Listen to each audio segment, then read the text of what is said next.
Olá, eu sou o Gustavo Campelo. Opa, eu sou o Dan e nós somos Animais. Pessoal, muito bem-vindos. Estamos hoje com um convidado muito especial. Ele é treinador de cães desde 2015. Ele acabou de ser condecorado pelas forças da ONU, né? Força de Paz, é isso?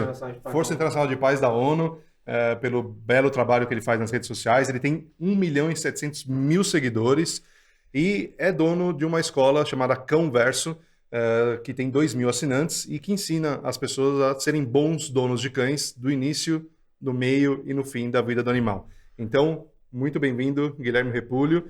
Um prazer ter você aqui com a gente. Vamos bater um papo animal aí. Maravilha. Prazer é todo meu estar aqui no podcast com vocês. É a primeira vez que estou vindo no podcast, então é um pouquinho diferente essa experiência e é uma honra estar aqui justamente num podcast que fala de animais, né? Então, uma coincidência muito importante para a gente falar sobre os cães primitivos, falar sobre o trabalho da reabilitação de cães agressivos no contexto geral. A Escola Conversa, falando nisso, trouxe até 2 bonés aqui com o logo da escola, né? Coincidência não, mas aqui tem o logo da minha cachorra, que é uma Chow Chow, foi com ela que eu comecei aí no meio do adestramento de cães. Então, o bonezinho aí da escola. Eu vou vai sair sem brinde, então, ó. Vai ganhar uma canequinha nossa. Maravilha. Vai ficar lá na minha mesa já. Deixa aqui pra ficar aparecendo. Boa. Muito legal. Aliás, uma coisa interessante é que você publicou dia desses aí no seu Stories, dizendo que sobre podcast e tal, e pedindo indicações. E parece que a gente foi bem indicado, né? Porque queriam que você viesse aqui. Então, eu agradeço muito ao nosso público que tem assistido cada vez mais, a gente tem crescido, por dar dicas também de quem a gente pode chamar e por recomendar o nosso podcast na sua rede social. Isso foi bem bacana. Foi uma caixinha de perguntas, aí uma moça mandou, eu queria ver você em um podcast falando de análise de comportamento, neurociência, os cães primitivos. Aí eu falei, pessoal, em qual podcast vocês gostariam de me ver, né? Aí o de vocês foi o mais citado, foi quando a gente... E aí, o nosso é novo. Ô, pessoal, se inscrevam aí no nosso podcast, hein? Curtam, meus seguidores se inscrevam no canal deles também, hein? Isso é importante, porque assim, para você que tem 319.000 seguidores só no YouTube, parece que é pouco, mas a gente está tentando chegar no nosso 1.000. Então assim, ó, não é possível que hoje, com a sua ajuda, a gente vai chegar no 1.000, cara. Não pode ser. Tem que transferir aí. Nossa, se vocês não se inscreveram, eu paro de produzir conteúdo, hein? É por isso que a gente trouxe você. Bom, muito legal. Antes de a gente começar a nossa conversa, eu queria, antes ainda de falar do que importa, tem uma coisa que importa mais, e acho que importa a todos, né? O nosso podcast, obviamente, fala sobre animais, mas a gente está num canal aberto, que é o YouTube, onde a gente não tem nenhuma proibição de falar qualquer coisa. É óbvio que a gente tem um bom senso, a gente chama as pessoas de qualidade, mas está tramitando no nosso país uma PL, a 2630, que era a censura. E o pessoal está falando, é da fake news contra fake news. É óbvio que fake news é horrível, a gente tem que mesmo controlar, mas eu acredito, eu até peço desculpas pro Dan, que eu nem falei que eu ia dizer sobre isso, eu estou dando a minha opinião pessoal, então eu me responsabilizo por isso que eu estou falando. Existem leis já que proíbem se eu injuriar alguém, se eu caluniar alguém. Não é necessário criar uma nova lei, um novo projeto de lei e uma nova lei para censurar as pessoas, porque nós estamos aqui falando abertamente, nós temos que continuar tendo esse direito. E não importa se a pessoa é positivista, se é punitivista, se é meio termo, se é de esquerda, se é de direita, não importa. É muito importante que a gente continue tendo o direito de expressar as nossas opiniões. O mercado e a justiça que julguem a pessoa. É lógico. Entendeu? Eu concordo plenamente com você. A gente lutou tanto tempo por ter liberdade, e agora vem uma coisa dessa que o governo, alguém no governo vai dizer o que é certo e o que é errado. Bom, não vamos falar muito, mas então, eu também aqui para vocês, seus filhos da mãe. Bom, vamos voltar. Cara, vamos lá. Você se especializou em cães primitivos, é isso?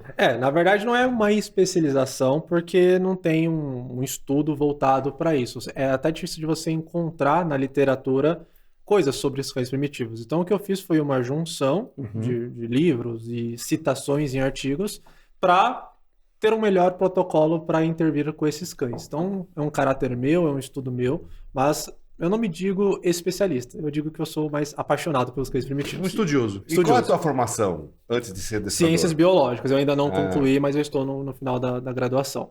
Passei pela medicina veterinária. Não gostava de cachorro antes. Não gostava. Eu comecei por conta da Mel. Meu pai havia pego ela para minha irmã. E na época eu cursava engenharia, dava aula de inglês e eu tenho técnico no Senai. A Mel é um xoxô. A Mel é um xoxô, tá. Pegou a Mel, deu pra minha irmã. E aconteceu um fato quando ela tinha 9 meses. Pra você não sabe, ela chegou na casa, nunca tinha visto um cachorro de língua azul. Muitas pessoas são atraídas pelo Chow Chow por conta disso, né? Aquela língua diferente. Mas depois disso, o cachorro criado no quintal, igual antigamente, cachorro sem manejo, sem nada. E aí, o fato que me chamou a atenção no comportamento dela foi que meu irmão também tinha pego um Chow Chow na mesma época. E ele não enxerga direito, ele tem um monte de deficiências. E quando eu fui sair no quintal da casa dos meus pais, esse Chow Chow ele me atacou. E aí a Mel grudou no pescoço dele e saiu rolando. Aí eu me perguntei, mas por que ela fez isso? Eu não tenho vínculo, não tenho nada, não faço manejo. Por que ela me protegeu, né? Tinha uma visão meio humanizada da relação. Ela me defendeu. E aí eu comecei a estudar e não parei mais. Primeiro livro que eu assisti, acho que foi até o primeiro convidado, foi do Alexandre Rossi. Assisti não, li, né? O Adestramento Inteligente, foi o primeiro livro que eu li. E depois disso eu não parei mais. E aí por ela ser um Chow Chow, eu comecei a estudar mais e fui vendo que muitas pessoas têm preconceito. Eu falei, não, espera lá. E ela tem quantos anos? Hoje ela tá com 8. Que foi justamente em 2015 quando você começou ela nasceu dia 29 de janeiro de 2015.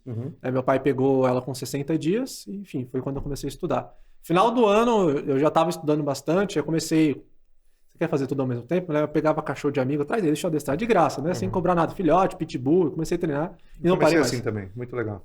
Agora... É show ou chow chow? Eu sempre chow, falei chow. show. É chow chow. Assim, então eu tô errado. Falei a vida inteira errado. Os outros nomes, literalmente. Porque Malinois. Malinois é belga, né? Então você tá falando na linguagem de origem. Tá. Chow chow, chinês ou mongolês, né?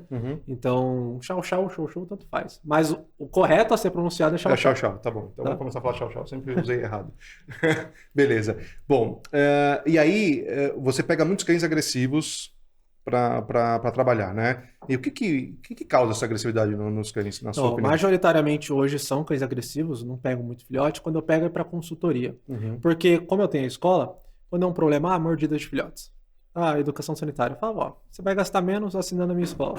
Que lá tem as aulas prontas para você. A escola é só online, você não tem escola física. Não tem escola física. Ela é uma escola digital. Então é semelhante, antes de eu responder essa pergunta, é semelhante um Netflix.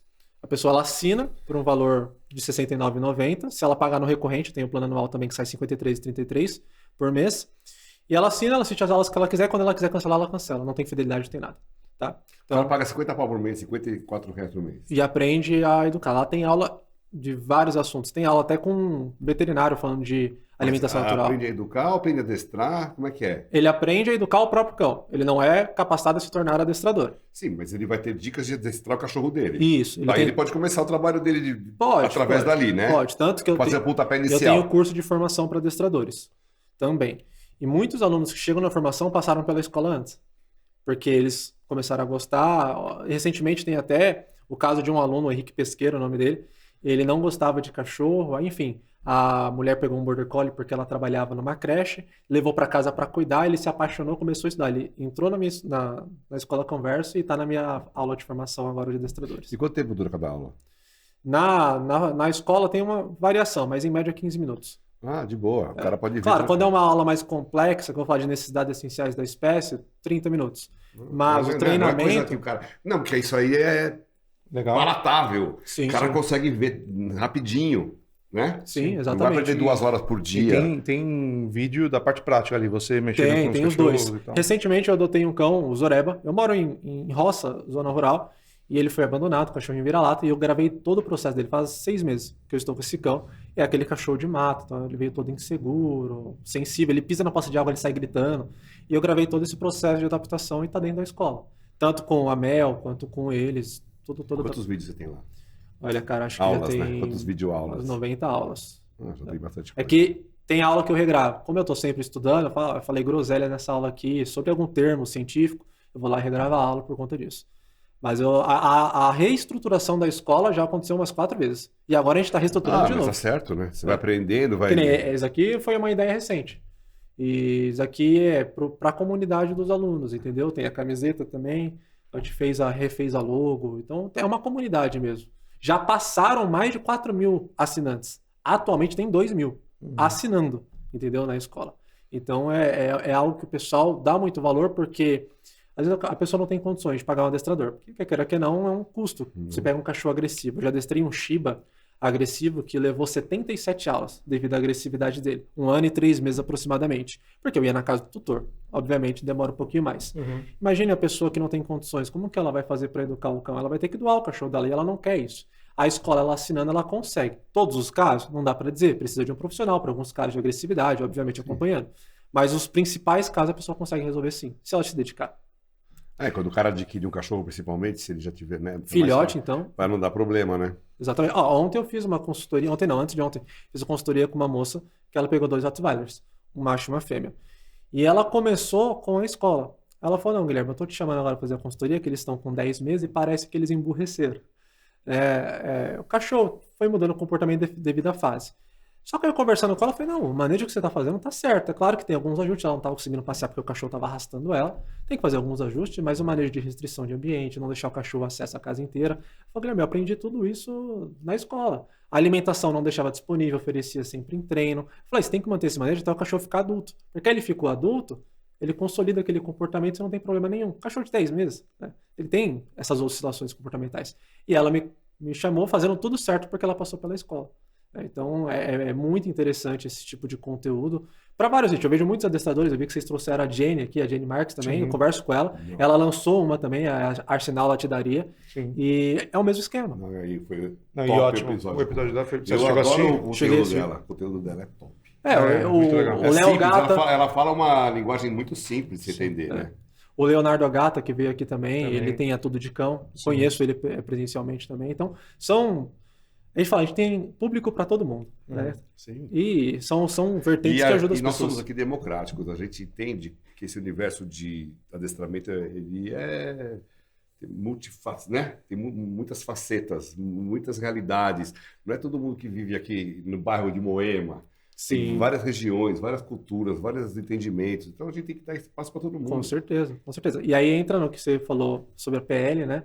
Porque se você priva alguém de falar, emburrece a sociedade. Porque você não tem um contraponto para você defender. Sim. E o direito do debate, ele nos promove o debate. Sim. E você começa a estudar sobre aquilo. E assim, nós estamos hoje em dia num governo mais de esquerda, no futuro vai ser um governo mais de direita, ou seja, quem tiver na esquerda vai puxar sardinha para o lado dele, aí assume da direita vai puxar sardinha. Não, deixa a coisa ser neutra, deixa o pessoal mesmo, se você se sentir ofendido, você vai ser julgado, você vai ser processado. Tem os parâmetros judiciais. Pelo contrário, se você ofender alguém, a mesma coisa. Sim. É assim que se regula, né? Exatamente. Agora, se o cara deliberadamente postou alguma coisa para atacar escolas, não sei o quê, nazista, tudo bem, a polícia está aí para isso. Alguém vai, né? Agora, privar de falar sobre qualquer assunto é um pouco complicado. É um pouco complicado, porque são várias influências, né? Você, tanto do lado, vai achar que sempre está certo e não procura melhorar. Sim. Estou confortável, para que eu vou estudar mais? Sim. Então, esse é um dos grandes problemas de privar. Então, no adestramento é a mesma coisa, que nem vocês falaram. Aqui é democrático.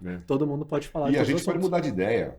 Claro. Exatamente. Eu já mudei várias vezes. Lógico. A questão é essa. A gente fez esse podcast, né? Pensou nele, concebeu ele para trazer informação para o mercado, porque o mercado é meio verde. Mas a gente aprende pra caramba aqui. Sim, cada episódio é um aprendizado pelo menos. O povo de casa aprende, eu acho que o entrevistado aprende, a gente que está entrevistando aprende, né? Deixa a coisa fluir, né? Não, e tá ficando muito bacana, porque agora começou a ter um movimento maior, né? E o pessoal tá mandando mensagem falando, puta, Gustavo, olha, aprendi isso, muito legal, meu, que bacana, eu não sabia isso sobre tal raça. Meu, isso do adestramento foi um puta insight. Eu tava aqui quebrando a cabeça para resolver o problema com o cachorro. Já chamei 2 adestradores. E agora isso que vocês falaram me ajudou. Então tá ficando bacana. Tá crescendo, tá tomando volume. E é ótimo para todo mundo. Né? Não só pra gente, para todo o mercado vai ser bom. Né? Ter um podcast renomado. O conflito, ele é necessário. Porque ele engrandece. Sim. Agora o problema é quando se transforma em confronto. Que aí um tenta submeter o outro. Aquelas ideias. E a unanimidade é burra, né? Já Exatamente. Bom, mas eu perguntei como começa a agressividade, mas antes disso ainda, quem são os cães primitivos? Quais são os cães, as raças de cães primitivos? Bom, é o grupo 5, né? Se for pegar pelo CBKC, que engloba Akita, Shiba, Chow Chow, Husky, Samoyeda, Bacen, Sharpei. Sharpei, eu não sei se ele está no grupo não. Ele pode ser considerado primitivo, eu não me recordo se ele está. Mas ele é da mesma origem do Chow Chow, tanto que muita gente confunde, né, o Chow Chow com ele. Eu acho que tá, sim. Né? O Samoyeda. Que grupo que ele vai estar? Porque o grupo 5 tem os... pode ser que esteja, eu não me recordo, me falha a memória. Se tiver outro grupo é meio estranho. E aí tem os Spitz, né? Porque o grupo 5 é nórdicos, primitivos e Spitz, mas tudo engloba. Samoyeda tá aí também. Samoyeda Mas também os Spitz pequenininhos também estão? Também estão. Eu achei que também estavam no grupo 9. Em alguns lugares o pessoal chama o Chow Chow, por exemplo, de Spitz chinês. Em alguns lugares. Porque é a mesma característica. E aí o que confere o caráter primitivo está relacionado à ancestralidade desses cães. São os cães mais antigos datados. Então, por exemplo, o Chow Chow a gente tem data de 3.000 anos. Que tem registros desses cães. O Basenji é o cachorro mais antigo de todos. Inclusive, ele é africano, tem 5.000 anos o cachorro. Egípcio, né? E uma curiosidade, ele não late. Sim. Ele dá uns gritinhos. Ele vocaliza, mas ele não late. Por quê? Esse é um caráter primitivo. O lobo é a mesma coisa. Tem um cão desses do grupo 10, que não sei qual que é agora, que caça lá com o falcão no deserto também, que é antigo pra caramba. Não é Borzoi, não é Saluk. É um desses aí. Pharaoh Hound? Não, que tem aquele biotipo dos galgos mesmo. Porque o Pharaoh Hound é desse grupo também. Pode ser, não. Tem cães antigos que também não são dos primitivos, que eu acho que estão no 10º grupo. Sim. Tá, e aí, o Saluk mesmo não tá no grupo dos primitivos, tá no grupo dos galgos. Mas o Saluk é muito antigo. Mas a característica comportamental desses cães, qual que é? Eles são cães mais reservados. Então, para a gente entender um pouquinho, a gente precisa trazer o que é esse caráter primitivo. Por exemplo, existe um estudo da síndrome da domesticação, que foi iniciado inclusive por Darwin em 1868. E não é só domesticação, era o que eles perguntavam. Por que, por exemplo, os animais domesticados têm a orelha caída? Você vai pegar os porcos, as cabras, se for pegar os ancestrais deles, os javalis, não tem a orelha caída, a orelha é em pé. E a dupla pelagem, a coloração, né, o bicolor, tricolor, o que confere isso nos animais domesticados? Então começou o estudo na síndrome da domesticação e em 1868, inclusive, o William Hill, se não me engano é o nome do pesquisador, descobriu um conjunto de células que se chama crista neural. E essa célula crista neural, ela está relacionada à adrenalina, por exemplo. 1800 e tanto? 68. E isso é estudado até hoje. Meu Deus. É uma hipótese ainda, mas é bem estudado. Né? A gente em 2023 não sabe isso, o cara é 1800. Sem conversar, sem mandar e-mail pro internet, sem mandar sem nada, o cara WhatsApp. tinha um microscópio. eu não sei como que se iniciou já esse tinha estudo. inventado o microscópio, acho que já, né? Já. Ele começou a estudar o que essas células faziam no organismo do animal. Então, elas se depositavam majoritariamente acima dos rins e elas eram responsáveis por secretar adrenalina. O que é adrenalina? Luta ou fuga. Ou seja, esses animais que têm muita adrenalina, eles têm uma zona proxêmica de distância do ser humano maior. Eles têm evitação. E, inclusive, essas células também são depositadas na face, nos pelos, faz a formação dos pelos. Ou seja, analisando o processo de domesticação, o ser humano foi selecionando, obviamente, os animais mais dóceis para estar junto contigo e foram descartando os mais agressivos. E por questão de cruzas, foi selecionando essa característica. O que eu quero dizer? Você vai olhar o primitivo, qual que é o padrão corporal dele? Orelha em pé, cauda nas costas. Como que é o padrão corporal de um coiote? Por que cauda nas costas? Eu queria entender isso. A cauda dele nas... Sim, mas por que se a cauda na costa é mais visível? O animal aparece mais. Por exemplo, um cão de pastoreio não pode ter a cauda para cima porque alertas. Então, mas aí mexe com as ovelhas, é uma questão que acho que talvez para impor respeito. Também, mas explicado mais pela domesticação mesmo. É uma seleção perfeita. Que o homem selecionou a cauda nas costas ou que os primitivos tinham cauda nas costas? Aí é que está o detalhe. Os primitivos tiveram poucas influências do homem no seu surgimento. Poucas. Tanto que eles têm... Como poucas, eles são totalmente diferentes uns dos outros. Então, exatamente. Eles tiveram pouca interferência do homem no seu desenvolvimento. Por exemplo, Chow Chow, ele é mongolês, depois ele migrou para a China. Né? O homem não fez uma cruza intencional para selecionar um comportamento de caça, por exemplo. Ou um comportamento de pastoreio. E por que os chineses e os tibetanos queriam Chow Chow? Eles criavam o Chow Chow. Primeiramente, o Chow Chow também foi utilizado para rinha.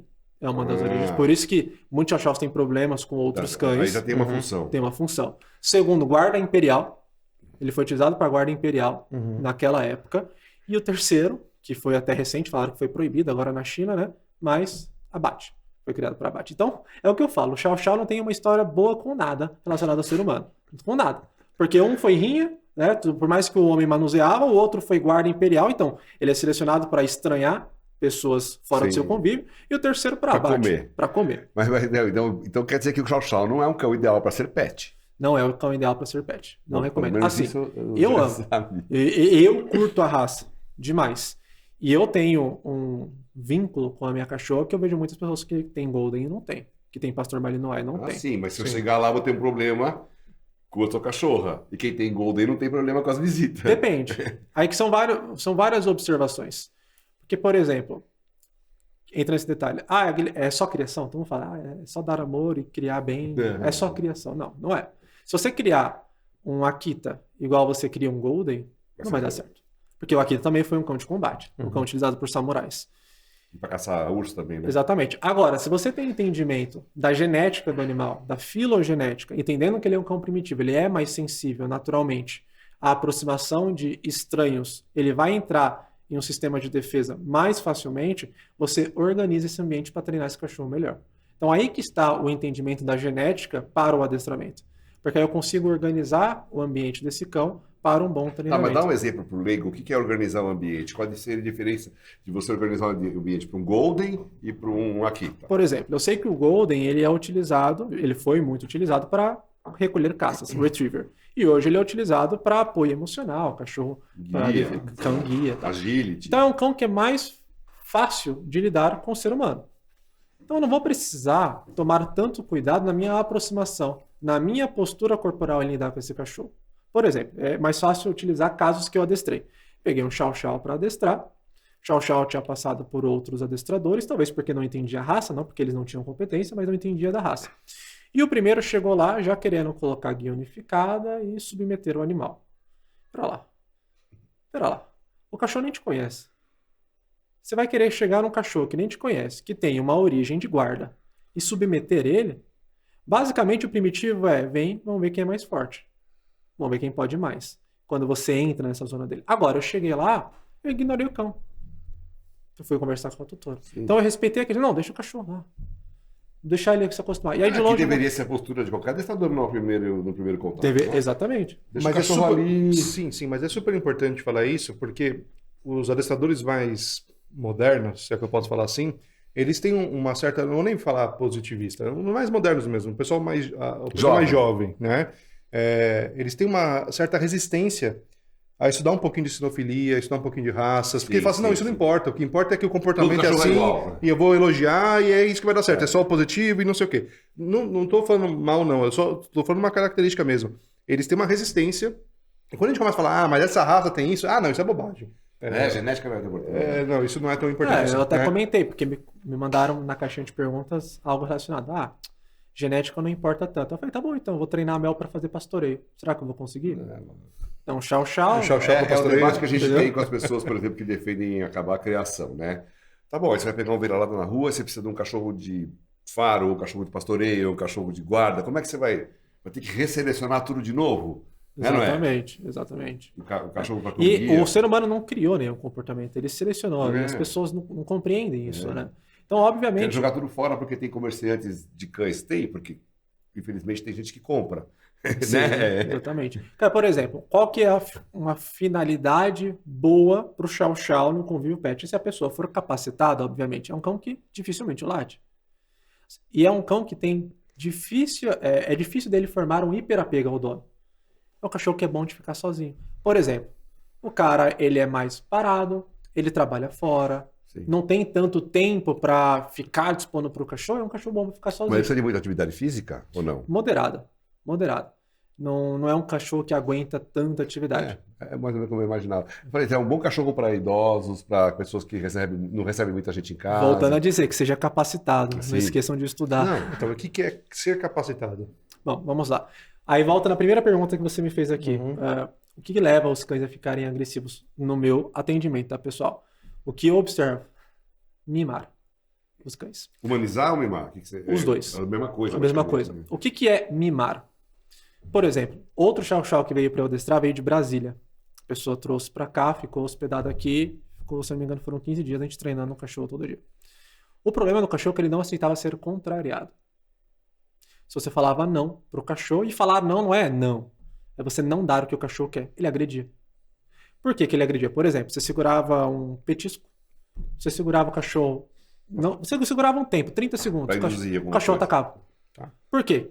Como que isso foi selecionado? Na análise do comportamento, a pessoa assustou, soltou o petisco, o cachorro aprendeu. Se tornou algo operante no comportamento. Dele. Uma estratégia. Só que o que é isso? Quando você cria um ambiente livre de regalias, isso serve para o ser humano também. Livre com as regalias, ou seja, alimentação disponível. Brinquedos o tempo todo disponível. Carinho o tempo todo. Cachorro não tem restrição dentro de casa. Isso eu estou falando quando você pega filhote. Você diz restrição física. Pode entrar em qualquer lugar, por exemplo, limitar controle ambiental. Controle ambiental. Uhum. É claro, gente, isso daqui eu estou falando para um cachorro que está em educação. Os meus cães têm acesso à minha casa inteira hoje, mas são cães educados. A Mel, ela pode subir no sofá, não tem problema. Sim. O Koda não sobe, o Zoreba não sobe. Então vai de cada cachorro. Mas as pessoas criam um cachorro com todas as regalias. O que acontece? O cachorro nunca teve contato com frustração. O que é a frustração? É um estado emocional de ansiedade ou estressor, e o animal tem que saber gerenciar isso.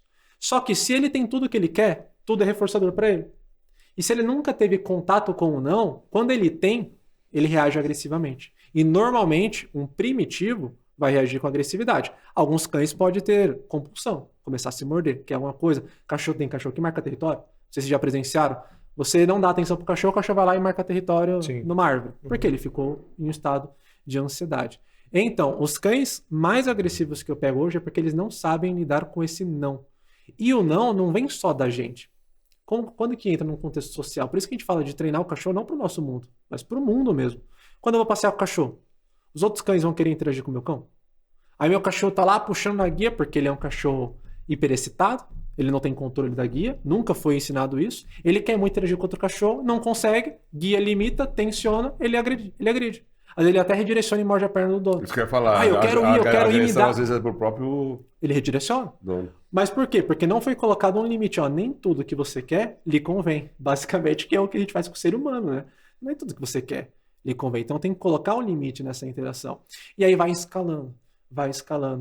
Essa agressividade até ficar impossível. Por quê? Porque a pessoa anteriormente não colocou limite nessa interação. Sim, e lá atrás o cachorro é um filhote, a mordida dói, mas não é um grande estrago, e daqui a pouco pega um chau-chau, é uma bela de uma mordida, né? Isso mesmo. Mas aí você está falando que desde um Spitz anão até um Malamute, vamos falar do menor para o maior, vai dos primitivos, que devem ser esses dois, tá por aí, o comportamento é muito parecido?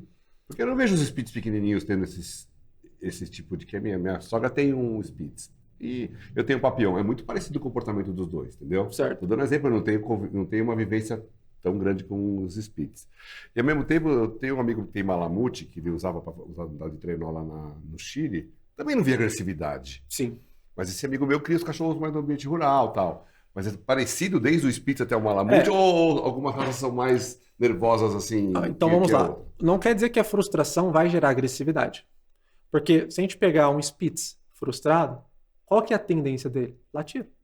É a maior dificuldade que os tutores enfrentam com esses cães.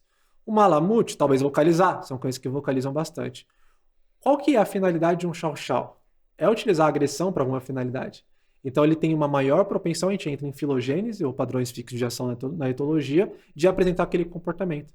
A frustração é simplesmente um estado de ansiedade, que pode originar uma agressão. Cada um vai manifestar de um jeito. Vai manifestar de um jeito. Tá. Mas... Não quer dizer que o grupo 5 os cães são mais agressivos. Não quer dizer. Tem algumas raças mais que outras. Tem. Então, digamos que os potenciais desse grupo são a Akita e o Chow-Chow. São os Sharpei dois. não? Pode ver, sabe Sharpei não? Eu não me recordo. Falha, gente, foi mal. Mas também. Mas também. É parecido. Sim. Agora você pega um Husky, pouco provável. Porque o Husky, por exemplo... Então, eu nunca vi um Husky mordendo. Mas eles vocalizam. Sim, foge, vocaliza, uiva. Quando a gente entra no estado da emoção, a ansiedade é ruim para todos. Aí tem esse detalhe, tá? Então não quer dizer que porque um cachorro não entra no estado de agressão que ele não está passando por problemas. Não. Mas eu já peguei bastante casos de Spitz agressivo, aliás, pego muito Husky também. Claro. Não, mas aí tem muito do manejo dos donos. Sim, né? sem dúvida. Você pega muito as outras raças. Sim, eu só queria entender se o grupo todo é diferente dos outros grupos, entendeu? Não, ele tem. Qual que é a diferença do grupo? A diferença para todos. É claro que isso vai depender de qual região esse animal foi selecionado, tá? Mas eles têm uma menor tolerância ao ambiente aversivo. O ambiente aversivo inclui a frustração. Então, por exemplo, você dizer não para um Golden, talvez ele não entre nesse estado. Mais facilmente você consegue gerenciar as emoções desse cachorro. Você consegue direcionar. Você dizer não para um Chow-Chow ou para um Akita que não foi preparado, tem a maior probabilidade Na verdade, não é dizer não, né? Agir sem permitir alguma coisa. Isso, colocar alguma restrição nesse cachorro, aplicar algum tipo de punição. Aí entra em outro detalhe da agressividade. São 8 ou 80. Ou a pessoa dá tudo que o cachorro quer e não coloca limites, ou a pessoa trabalha só com coerção. Tudo não, só maltrata. Né? E aí o que acontece? Você acaba de pegar um primitivo. Isso aí pode acontecer com qualquer cachorro, tá, gente? Não tô falando que é só com primitivo, mas você pega um chow-chow, o cachorro não tem vínculo contigo. O vínculo ele é construído durante o tempo. Aí o cachorro faz xixi fora do lugar, vai lá, briga, tapa no focinho, esfrega o focinho no chão. O que acontece? Nós sabemos que até 6 meses o cão não tem controle do esfíncter, então ele vai fazer urina em qualquer lugar. Só que ela imagina na cabeça dela que aquilo ali está educando. Porque antigamente era assim. Jornal era assim. Enrolado. O cachorro vai pular no sofá, a pessoa dá um tapa no focinho. Sei lá, são vários. Tudo é agressão. Você não tem vínculo com o animal. O animal já tem uma tendência àquele distanciamento das pessoas. Natural dele. Se você não tem vínculo, você é um estímulo neutro até então para esse cachorro. Que tipo de condicionamento você está fazendo a sua presença para aquele cão? Você é aversivo. Só que qual que está o pulo do gato? Nós sabemos que dificilmente o cão vai apresentar agressividade mesmo antes de 6, 7 meses. Ele começa na adolescência. Aí a pessoa fala, nossa, ele começou a ficar agressivo e impulsivo. E impossível de lidar. Mas com 8 meses. Só que aí o cachorro já está com 25 quilos, 22 quilos e não consegue mais lidar. Mas toda essa criação coercitiva gerou um problema. Guilherme, isso não pode acontecer com o Golden? Claro que pode. Só que... E acontece, só que é diferente, né? A probabilidade desse Golden entrar em um estado de supressão, de redução, de evitação, é muito maior do que dele entrar em agressão com você. Já um Chow Chow e um Akita, ao contrário. A tendência é que ele comece a te enfrentar de volta. E o que respalda isso? A gente chama do limiar da sensibilidade. Então, o limiar para o ambiente aversivo do Chow Chow é aqui embaixo. Deixa eu colocar aqui. Então, o ambiente é um estímulo. Para iniciar uma agressão, ele precisa de uma menor intensidade para gerar agressão. Do Golden, dos cães mais ocidentais, é mais alto. Então, o estímulo, você falar um não para um cachorro, talvez não gere agressão desse cachorro. Porque não chegou lá. Não chegou lá em cima. No limiar. Isso aqui é trabalhado ainda na análise do comportamento. O limiar, a sensibilidade ao estímulo. Então, há vários pontos a ser trabalhado e entendido. Por exemplo, Chow Chow mais reservado. O Akita é um cão que também já foi utilizado para rinha. É um cão mais individualista. O pessoal fala que são os gatos dos cachorros. E a pessoa quer levar um parcão. Isso muito do Husky, né? O Husky ele já é um pouquinho diferente porque ele é utilizado para trenó. A origem Não, dele. mas o pessoal fala, meio parece que meio com um gato, não é igual aos outros cachorros. Eu nunca tive Husky, mas assim, eu até nem indico essa raça porque eu falo, o cachorro é para puxar trenó. Exatamente, tem fazendo muita com eles energia. no apartamento, né? Mas a sociabilidade dele é mais desenvolvida do que no Chow Chow e do Akita. Porque são cães mais individuais. Só que aí a pessoa pega esses cães e quer começar levando para um parcão. É a mesma coisa você pegar um Pitbull, a DBA, cachorro origem mesmo, e querer, com 2 meses, levar ele para um parcão. Cheio de recursos disponíveis. Há uma enorme probabilidade de começar a haver confrontos entre esses cães. O que acontece? O que é a genética e o manejo ambiental em volta dessa genética? Espera lá. Se eu sei que o meu Border Collie tem uma tendência a pastorear e ele não está preparado para lidar com movimentos rápidos, eu não vou levar ele para o Parque Ibirapuera de domingo, onde ele vai ver bicicleta, criança correndo e skate. Bom. Porque ele tem sensibilidade a movimento. Sim, você vai levar numa hora mais calma. Exatamente. Isso é o manejo ambiental. Com uma guia mais curta. Isso é o manejo ambiental. Vai, Se eu tenho um Chow Chow, acabei de pegar ele, e claro, tem toda a seleção dos filhotes. Normalmente o tutor não faz essa seleção. Tem o filhote, eu sei que ele tem uma sensibilidade a outros cães. Tem sensibilidade a estranhos. Eu vou levar ele para casa dos meus parentes, deixar os parentes ficar pegando ele no colo? E um cachorro que não tem educação, ficar pulando em cima dele. Exatamente. Então, isso é preparar o ambiente para controlar a genética, porque a genética ela é expressada pela pressão ambiental. E é isso que tem que ser. E tem o limite. Por exemplo, não sei se você chegou a acompanhar, eu utilizo a Mel na reabilitação de cães agressivos. Ela toma mordida na cara. Assim, é claro que todo manejo, né? Então o cachorro passa raspando assim no rosto dela. Eu te mandei também do Bulldog. O cachorro morde a bunda dela e ela sai. O Dalma tá latindo na cara dela e ela parada. Mas isso foi construído, essa resiliência. Mas ela não corrige os outros? Quando se é estabelecida uma organização. Então eu tenho que estar com o cão em casa. Na rua ela não corrige. Ah, sim. Então tem que se estabelecer uma organização. Ela corrige. Exatamente, no ambiente dela ela corrige.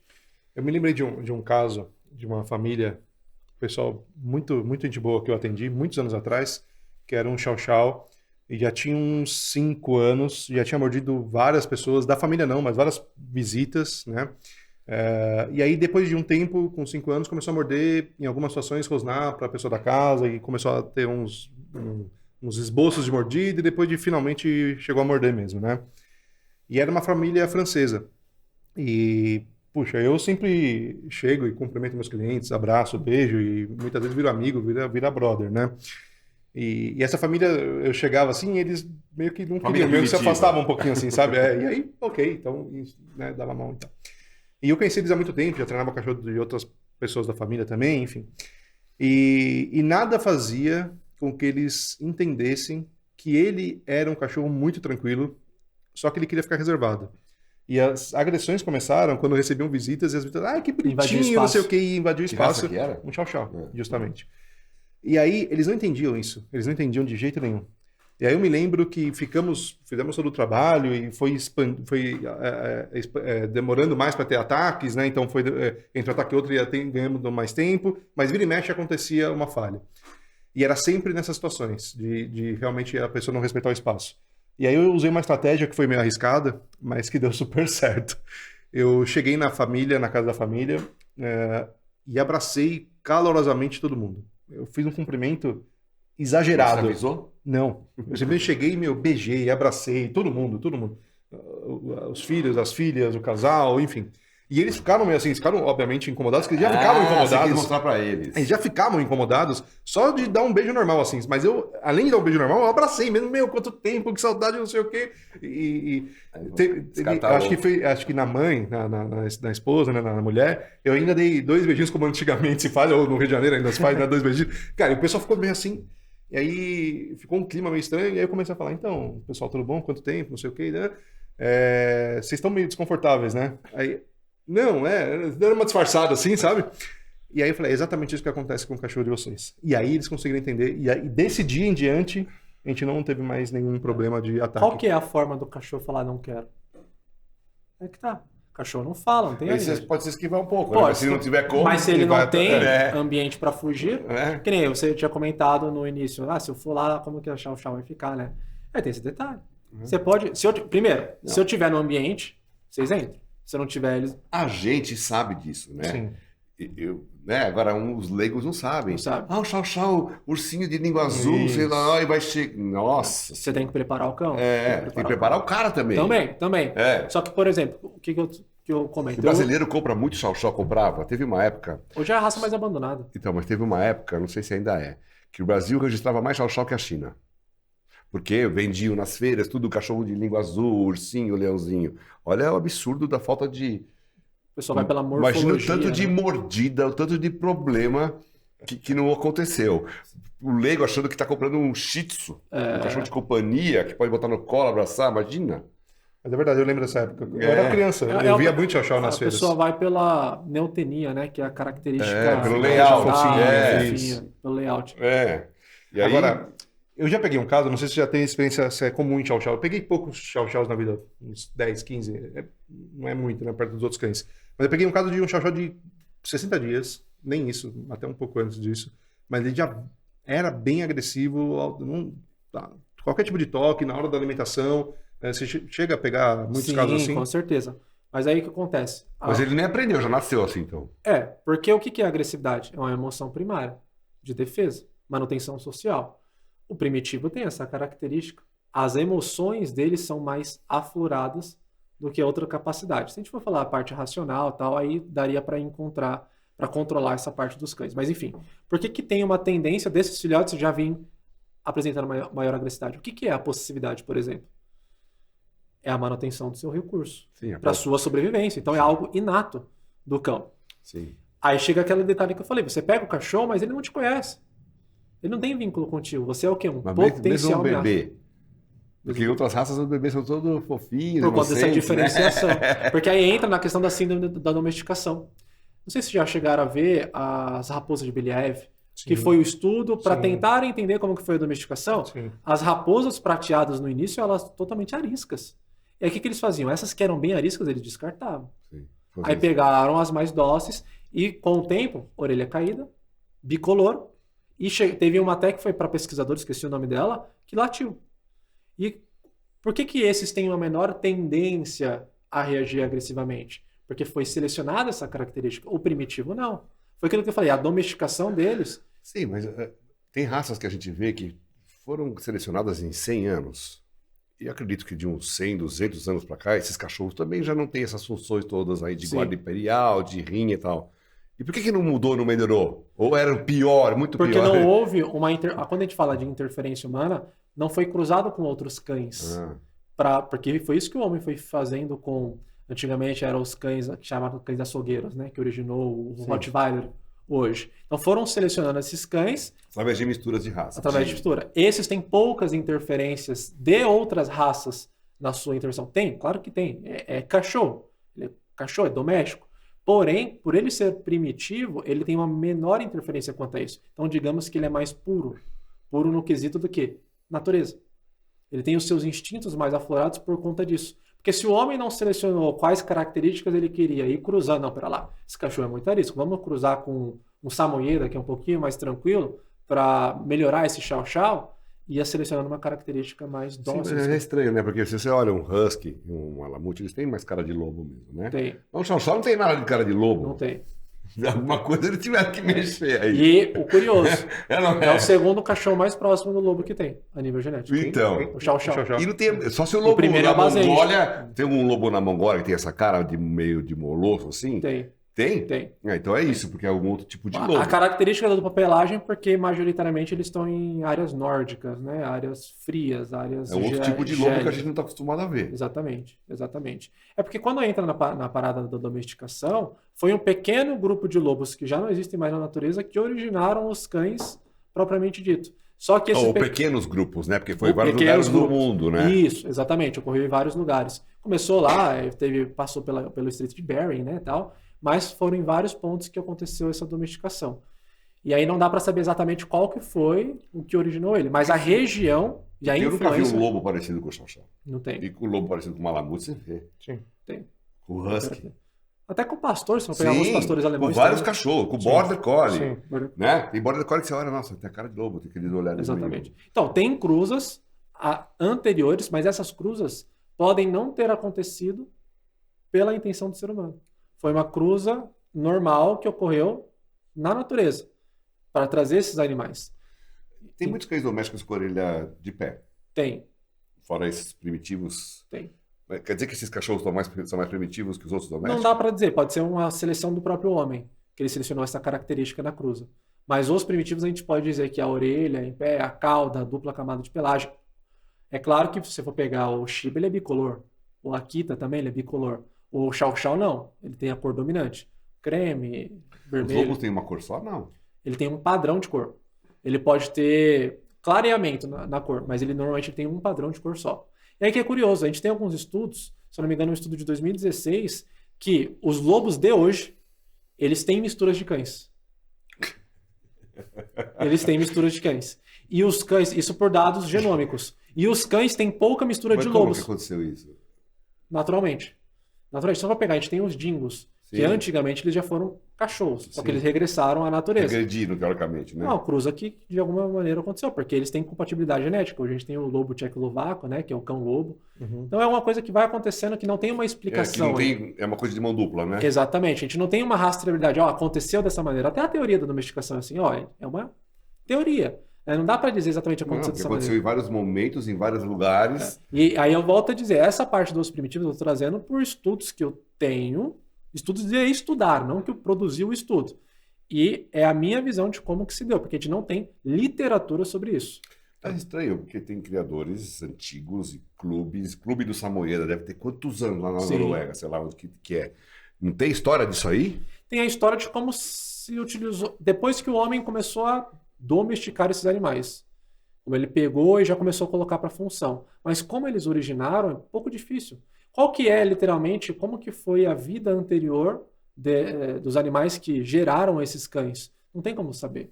Entende? Agora, você vai pegar os cães ocidentais, depois que a própria civilização humana saiu da África, foi para a América do Norte, enfim, foi migrando, o homem foi acompanhando.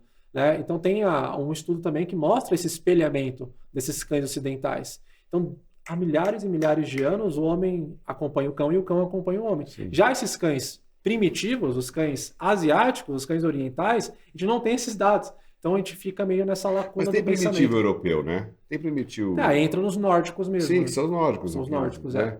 Tem sim. A gente vai pegar o próprio que está ficando, o Yakutian Laika, não sei se vocês já viram por aqui, está começando a crescer, é uma raça que parece que... É uma raça parecida com o Samoyeda, que não são Samoyeda lá. Eles entram no grupo do nórdico, mas está nos primitivos também.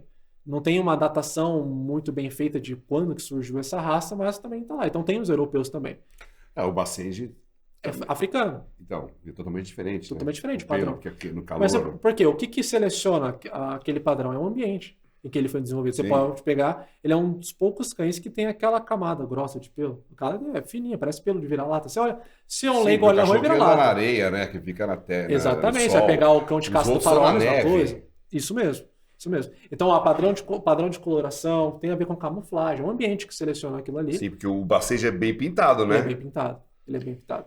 Quando eu te perguntei de onde surge a agressividade, você respondeu, donos não capacitados. Aí quando eu pergunto o que é dono não capacitado, é que mima ou vai para o outro caminho inverso, que é punir tudo, uma criação punitiva. Isso. Então, você acredita que o equilíbrio é o melhor caminho, a melhor forma? Melhor caminho. Ou seja, saber criar frustrações, saber elogiar, ou seja, curtir o cachorro, no sentido de mimar, saber curtir o cachorro, de aproveitar o cachorro e tal, os benefícios que o cachorro traz, mas ao mesmo tempo colocando limites. Com certeza, isso é para qualquer relação, né? Qualquer cachorro. Caso não seja feito dessa forma, principalmente com os cães primitivos, além da agressividade, que outros tipos de problemas que você enxerga que são mais comuns? Se eu for pegar o Spitz alemão, eu encontro latidos excessivos, né? Mas dificilmente eu encontro compulsão nesses cães, mordeduras, automutilação. Normalmente, quando eu pego um cachorro totalmente desregulado, é agressividade. E ansiedade de separação nessas isso que eu ia falar. Cara, esses casos pequenininhos. Eu só peguei um Shiba até hoje com ansiedade de separação. Não, mas os Spitz tem. Eles são parecidos com o grupo 9. Porque a gente vai pegar... Mas aí tem automutilação. O Spitz alemão já é um cão, apesar dele ser um cão de alarde, que foi a seleção dele, ele foi utilizado, não sei se vocês conhecem a história do Spitz alemão, mas dizem, né? A gente não tem dados propriamente dito. Mas na época imperial também, as mulheres começaram a colocar esses cães para latirem quando os homens levantavam da cama para ir no quarto das empregadas. Por isso que eles são sensíveis a qualquer movimento. Por isso que eu pego vários casos que a esposa vai dormir mais cedo, por exemplo, com o cachorro, e quando o marido volta, não consegue entrar na cama nem a pau. Essa foi uma das histórias do Spitz alemão. Né? Só que é um cão de companhia, igual... Eu nunca voltei um cachorro desse. O piquinês também é um cão imperial, ele é um cão que era utilizado para no colo. Só não, todo cachorro tem função. Sim, mas tem cães que era para o colo.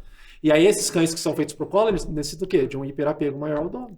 Obviamente, você vai andar com o chão no colo. Primeiro que não dá aí já é o grupo 9, né? Estamos falando de outros cães, né? Sim, mas é que o Spitz alemão, ele é do grupo 5, mas ele também é um cão de colo. Sim, o Spitz está no meio dos dois. Está no meio dos dois. Mas tem várias raças que estão no meio de dois grupos, né? Claro, todo cachorro pode apresentar um comportamento. Tanto que já peguei vários Golden super agressivos. Sim. Schnauzer já foi do grupo 3, já foi do grupo dos Terriers, hoje está no grupo 2. Exatamente. Os cães de trabalho. É que eu falo, essa questão da divisão de grupos eu tenho umas críticas, né? Nada é perfeito, né?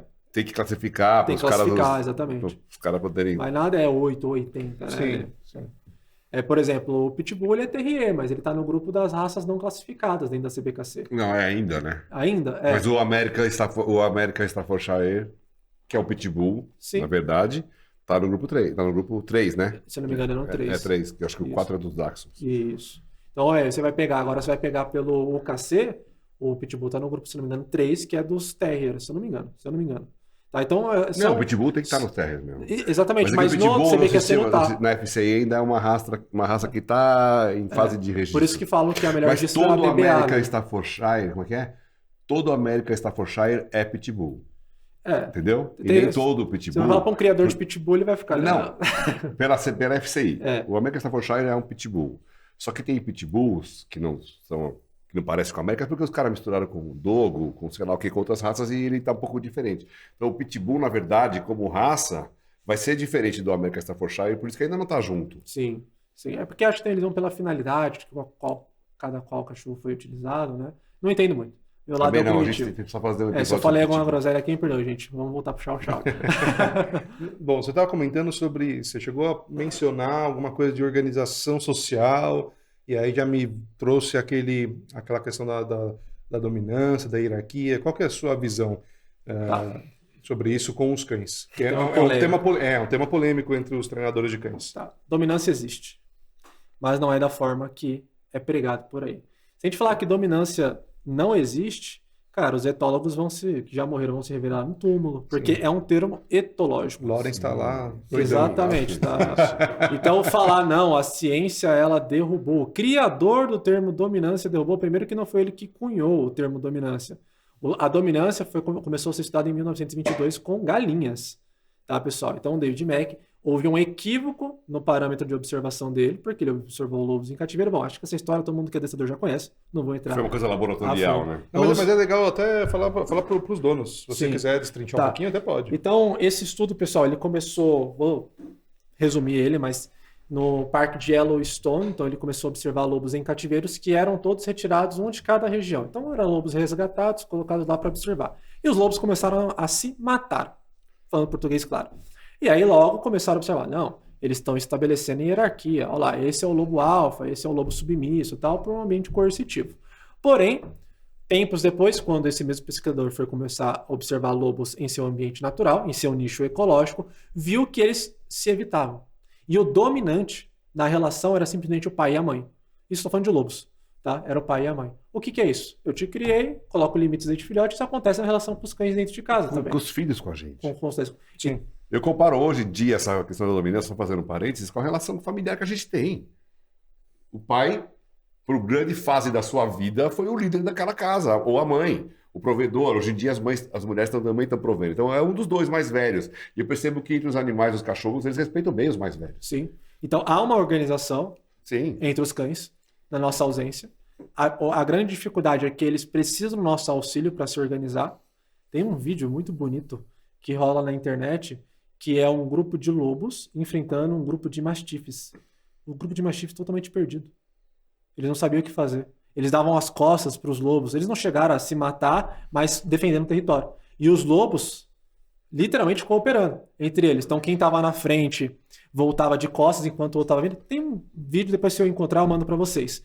E os lobos não, por quê? Porque necessita do pilar homem para direcionar eles. A gente discutiu isso com o Alexandre Rossi, não foi? Sim. E ele deixou bem claro assim, ó, tem épocas do ano que, por exemplo, o lobo caça roedor pequeno. Ele pode caçar sozinho. Mas quando ele tem que caçar o bisão... Em bando? É em bando. Então, tem momentos, tem fases, tem lugares, tem fases. Mas existe uma maneira de se organizar. Mas e os cães? Aí é que tá. A gente fala, mas Guilherme, esse estudo foi feito em lobos em cativeiro, mas a maioria das relações que as pessoas criam os cães não está em cativeiro? Tá, não acho que está em cativeiro. Está em cativeiro. É claro que o nicho ecológico do cão, o nicho ecológico é o habitat dele, a grosso modo. É ao lado do ser humano. Porém, os cães eles não foram adaptados ao apartamento, eles são adaptáveis. Sim. Mas aquilo ali não é natural para ele. Logo, quando a gente tem uma restrição ambiental, valoriza os recursos. Então, você pega 2 akitas, machos, coloca no apartamento e você quer deixar o pote de comida disponível. Eles estão testando dominância. Não. Pera lá. É claro, qual que é o objetivo de recurso ali? É a alimentação. Então, vamos lá. A dominância, ela existe, mas ela é empregada de forma incorreta. O que é dominância? Ele é um termo etológico designado para descrever um comportamento contextual. A grosso modo, o cachorro me agrediu para proteger a ração. Ele está dominante nessa situação. Ele está exercendo a dominância sobre o recurso. Porém, esse mesmo cão, por exemplo, pega isso é questão de sobrevivência. Na cabeça dele é uma questão de sobrevivência. Exatamente. Então a dominância ela tem origem filogenética, na filogênese. Porém, se eu pegar esse mesmo cão dominante com a ração e eu colocar um ursinho para ele, um exemplo, talvez ele não ligue do outro cachorro se aproximar. Mas esse outro cachorro que está se aproximando vai dominar esse ursinho. A gente fala que a relação dos cães é não linear. Sim, eles se organizam em hierarquia também. Só que essa hierarquia não é feita da forma que o pessoal prega de um vai dominar o outro. Alfa, um beta. Não, tem momentos que eu percebo isso lá. Eu tenho 8 ou 9 cães no pátio, eu percebo. Mas eu percebo também que os mais velhos têm estão hierarquicamente um pouco acima. Sim. Que na hora do vamos ver, eles se Não, com certeza. Lá na minha casa é a Mel. É. Ela é... Quando a gente... Num termo correto, A gente fala que um cão ele é mais dominante, é que ele tem maior controle sobre os recursos. Mas o cachorro não tem consciência desse ato. Eu vou fazer isso porque eu quero ser o líder da matilha. Ele não tem essa... Isso é humanização, pensar dessa maneira. Esse narcisismo, essa vaidade. E aí a gente respalda pro outro lado. Relação intraespecífica, então, os mesmos das espécies, e interespecífica. Gente, o cachorro não nos enxerga como um cachorro. Se fosse assim, vai mandar de 4, mijar no poste para mostrar que a gente manda. Sim, mas como a gente tem esse recurso, a gente pode estar hierarquicamente acima, porque a gente pode botar ordem, né? Pode botar regras, pode treinar o cachorro, porque a gente tem esses recursos. E aí você pode se tornar um líder. Só que, vamos entrar. Eu gosto muito de algumas colocações do Jário Teixeira, do Bandog e tal, que ele cria os cachorros lá.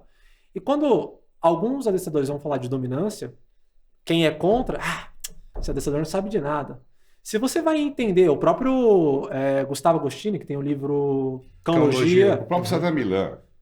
O César Millan... Não, mas tem coisas que você pode aprender. Não, pode aprender. Pode aprender. Só que esses que eu falei, Jário Teixeira, o Gustavo Agostini, o Alexandre Rossi, o cara utiliza o termo dominância e liderança. Mas o que ele quer dizer com esse termo? O que é ser líder? O que é um líder para você? É aquele que ensina, educa, gerencia... De prover segurança. Prover segurança. Pera lá, eu não faço isso com os meus cães? Sim. Eu não sou um líder? Lógico que é. Agora tem detalhe. É como o pai com as crianças. Exatamente. Agora, o meu cachorro tem interpretação disso? Não. Ele tem que viver nisso. Isso é uma coisa bem legal. Quando o cachorro tá numa situação dessa, ele tá muito mais equilibrado. Quando ele se vê sem isso, que ele tem que ele provê tudo isso, é que começam os problemas. Exatamente. E aí que há essas distorções. Porque quando a pessoa fala, não, você tem que ser dominante. O que o leigo vai entender? Eu tenho que bater no meu cachorro. Gritar. Ou você tem que ser o líder da matilha. Não, isso não é. Você tem que ser como o pai, o responsável. Eu não utilizo esses termos por conta dos equívocos e as interpretações que são utilizadas. Mas quando alguém termo fala... você usa pro cliente? Eu falo, você tem que formar vínculo. Né? Aí tem gente que fala, cachorro não ama. Enfim, não vou entrar nesses debates. Cachorro que não ama? Não ama, porque a pessoa associa vínculo a amar. Não, vínculo é você ser o precursor de estímulos reforçadores. E limites também. Responsável. Se eu vejo que é um tutor que tem um maior entendimento, eu falo, o que é líder? Então vamos ser um líder para esse cão? Vamos gerenciar esse ambiente? Só que, infelizmente, o termo dominância, alfa, liderança, masculinidade na sociedade é pejorativo. Eu entendo o que você está falando, eu também entendo quando o Alexandre Rossi fala de não usar o termo punir e usar suprimir ou reprimir, sei lá como ele fala, é um outro... Ele não fala correção, enfim. De novo a gente eu entendo tudo isso e acho que está super certo. Eu já critiquei isso, mas não critico mais. Mas quando o meu cliente me chama, eu acho que ele espera que eu passe todo o conhecimento possível. Então eu falo exatamente os termos que eu realmente acho que é o correto, eu explico o que é a dominância, o que é a liderança, que não é você bater no cachorro e não sei o quê. Okay. Eu acho que é super importante mandar a real para eles aprenderem, sabe? Tem que explicar um pouquinho porque eu gosto muito da análise do comportamento, que a gente pode trabalhar se a gente tiver tempo, né? Você nem conta sim, então. Então eu gosto de dar os nomes, então eu não tenho problema em falar punição.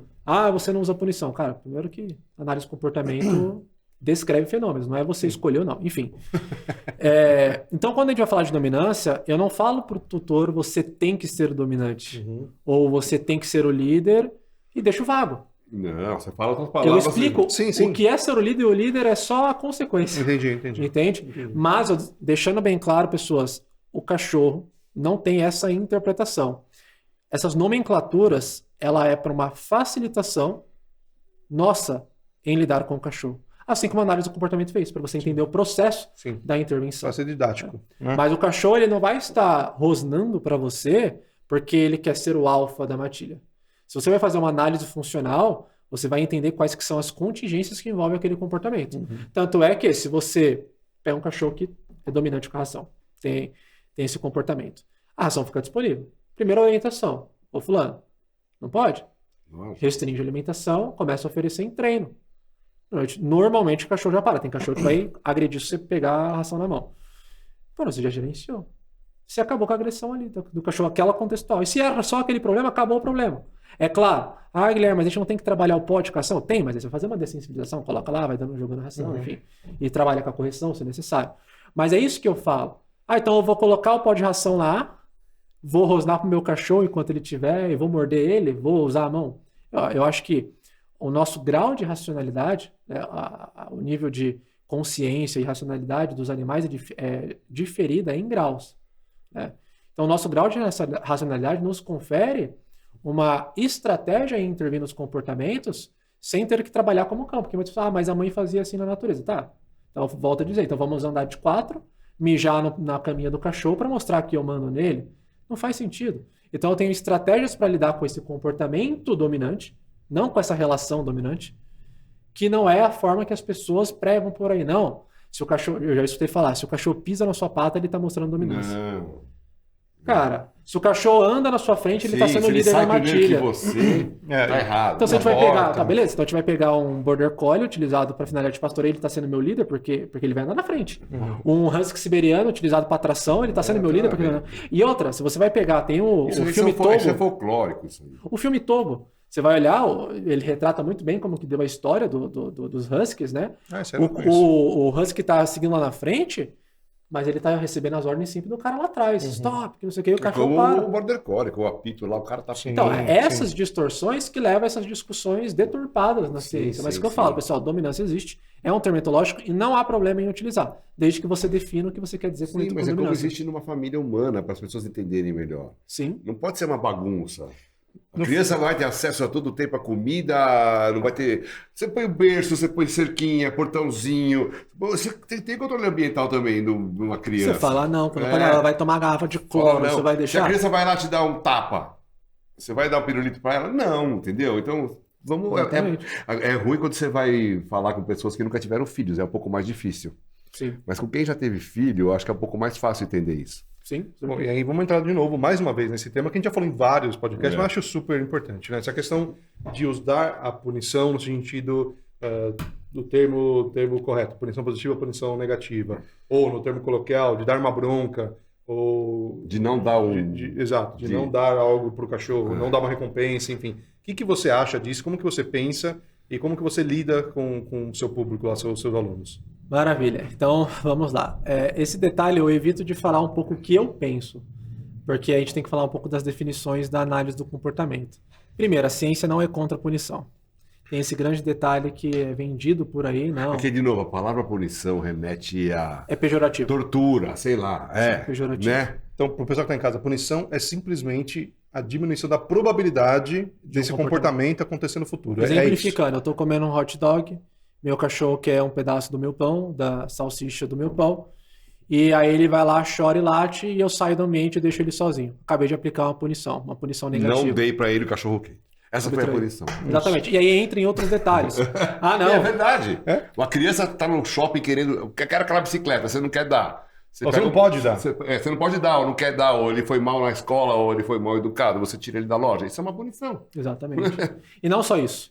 Porque aí entra, mas a gente não utiliza aversivos. Espera lá. O que é aversivo para análise do comportamento? Exatamente, está restringindo o movimento do cão. O cachorro tá solto. Precisa de adaptação. Por exemplo, fogos. Como que é trabalhado fogos em cães? O medo, a fobia. Uma dessensibilização sistemática contra o condicionamento. Faz parte do controle aversivo na análise do comportamento. O mesmo grupo das punições, positivas e negativas. Quando você... A natureza, ela é aversiva muitas vezes. O mundo é aversivo. Então, se você tirar essa aversividade do cachorro, ele não vai estar preparado para nada. É o que você falou. O cachorro não vai saber ser frustrado, vai ser um cachorro problemático. Existem alguns estudos que chamam de vacinação do estresse. O que é a vacinação do estresse? O que é uma vacina? Você vai injetar aquele patógeno, aquele vírus em você e o seu organismo vai gerar uma resistência. Mas foi necessário injetar um vírus. Você vai criar uma mini doença. De forma controlada. Sim. Que vai ser ruim no início, mas vai trazer um bem maior. Exatamente. E o que é a vacinação do estresse? Você causa pequenos estressores no indivíduo para ele ir se habituando ou dessensibilizando, quando é um indivíduo já estressado. E o que acontece? Lembra do limiar que eu falei? Você vai jogando ele lá para cima.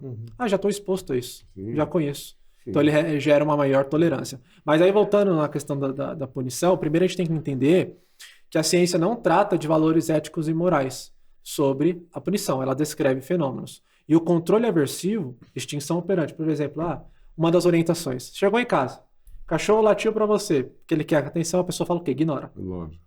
Ignora a extinção operante. você está aplicando uma extinção no cachorro. Uma punição. Ele não entra no termo punição, mas ele é aversivo. Que o cachorro ele vai diminuir a frequência do comportamento. Se vai diminuir, é uma punição. Vai diminuir a frequência do comportamento. É porque a punição positiva é quando eu insiro se a positiva, a negativa é a subtração de algo reforçador. Ele tá querendo o seu carinho, você não tá dando, entendeu? Mas aí eu tenho que sair. É uma definição da análise. Não, eu moro numa chácara que tem um portão, eles vêm no portão, eu percebo que eles estão super a fim de pular em mim e tal, eu entro e dou uma ignorada. Quando eu chego lá, eu andei mais 100 metros que eles estão mais calmos, aí eu passo a mão neles, entendeu? Sim. Eu tenho uma impressão, eu não sei se eu estou correto nessa impressão, é uma impressão mesmo. Que eu já tentei conversar estou em grupos de WhatsApp com pessoas extremas positivas, enfim, e a impressão que eu tenho é que uma pessoa teve uma interpretação errada da punição. Sobre a punição, e essa pessoa era uma pessoa com uma certa relevância, e ela começou, talvez, dando aulas ou fazendo posts, enfim, falar sobre isso. E os outros, talvez por preguiça de ler, estudar de fato o que quer, achou mais fácil simplesmente copiar essa pessoa meio relevante. Porque a fala é romântica. E criou, exato. A fala é romântica. E criou uma horda de seguidores fanáticos. Sim, porque você vê, que não estão a fim de aprender. Controle ambiental positivistas fazem. É uma coisa que os cachorros não gostariam. Desensibilização eles têm que fazer. Certo? Botar na guia. Exatamente. Não dá um petisco. Às vezes eles trabalham só com reforço positivo, mas eventualmente eles não vão dar. Não só isso. Mas aí a gente está falando de interações homem-cão. Algo que você está gerenciando. Mas aí entra naquele contexto que a gente falou que o mundo é aversivo. Sim. Eu vou sair na rua, meu cachorro vai querer pular em uma pessoa porque ele gosta de gente, e a pessoa vai ignorar, a pessoa está seguindo o caminho, ou ele vai querer interagir com outro cachorro, o cachorro vai passar embora. Sim. E se o cachorro quiser comer ele vai ter que aprender a fugir. Exatamente, entendeu? Se esquivar. Então, o que eu falo? Eu sou adestrador naturalista, porque eu observo a natureza. Sim. Eu não vou chegar para o cavalo hoje em dia e falar, você não pode mais dar um coice no cachorro se ele te morder. O cavalo vai sempre dar o coice. Exatamente. E o cachorro vai aprender, nunca mais vai mexer com o cavalo. Por isso que a gente gerencia o ambiente para preparar esse cão. Aí entra, Guilherme, você utiliza a punição? Claro. Mas eu nunca vou chegar num cão que está rosnando para mim e aplicando uma punição positiva. Vamos usar um caso que eu usei recentemente, foi com a Mel. Eu peguei umas galinhas, resgatei umas galinhas lá que foi abandonada. Galinha? Foi abandonada mesmo. Você fez canja? Não. Não, já deu pintinho, tô treinando os pintinhos. O próprio Conrad Lawrence, né? Fazendo imprinting e tal. Mas enfim, quando eu peguei... seguindo. Não, e é isso mesmo. Eu tô parado, eu já dei o nome de João e Jennifer. Aí já estão galeta, né? Eu tô parado, eles vêm, pulam, fico aqui, eu fico fazendo carinho no cangote deles, mas foi tudo treinado. Mas vamos lá.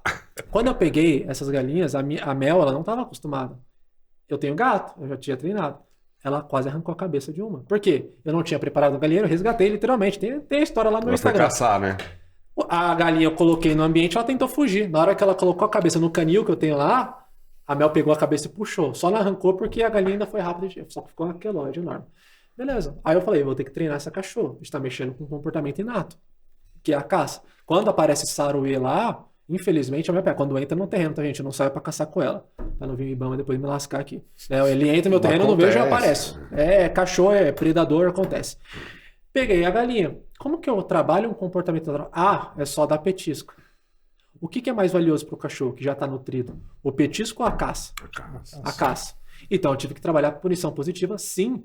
E aí hoje, ela fica solta com as galinhas no mesmo ambiente. Foi um mês gerenciamento de ambiente. Então, por exemplo, quando as galinhas estavam soltas, a Mel tinha que estar na guia comigo do meu lado. Se eu estava no terreno, eu moro em chácara. Se eu não estava surpreendendo a Mel trancada dentro de casa, sem acesso às galinhas, até ela estar preparada. E na guia você corrigia? E na guia eu corrigia. E é claro, não é só corrigir. Porque qual que é a vantagem do cachorro em tentar pegar a galinha, ser punido e ficar parado?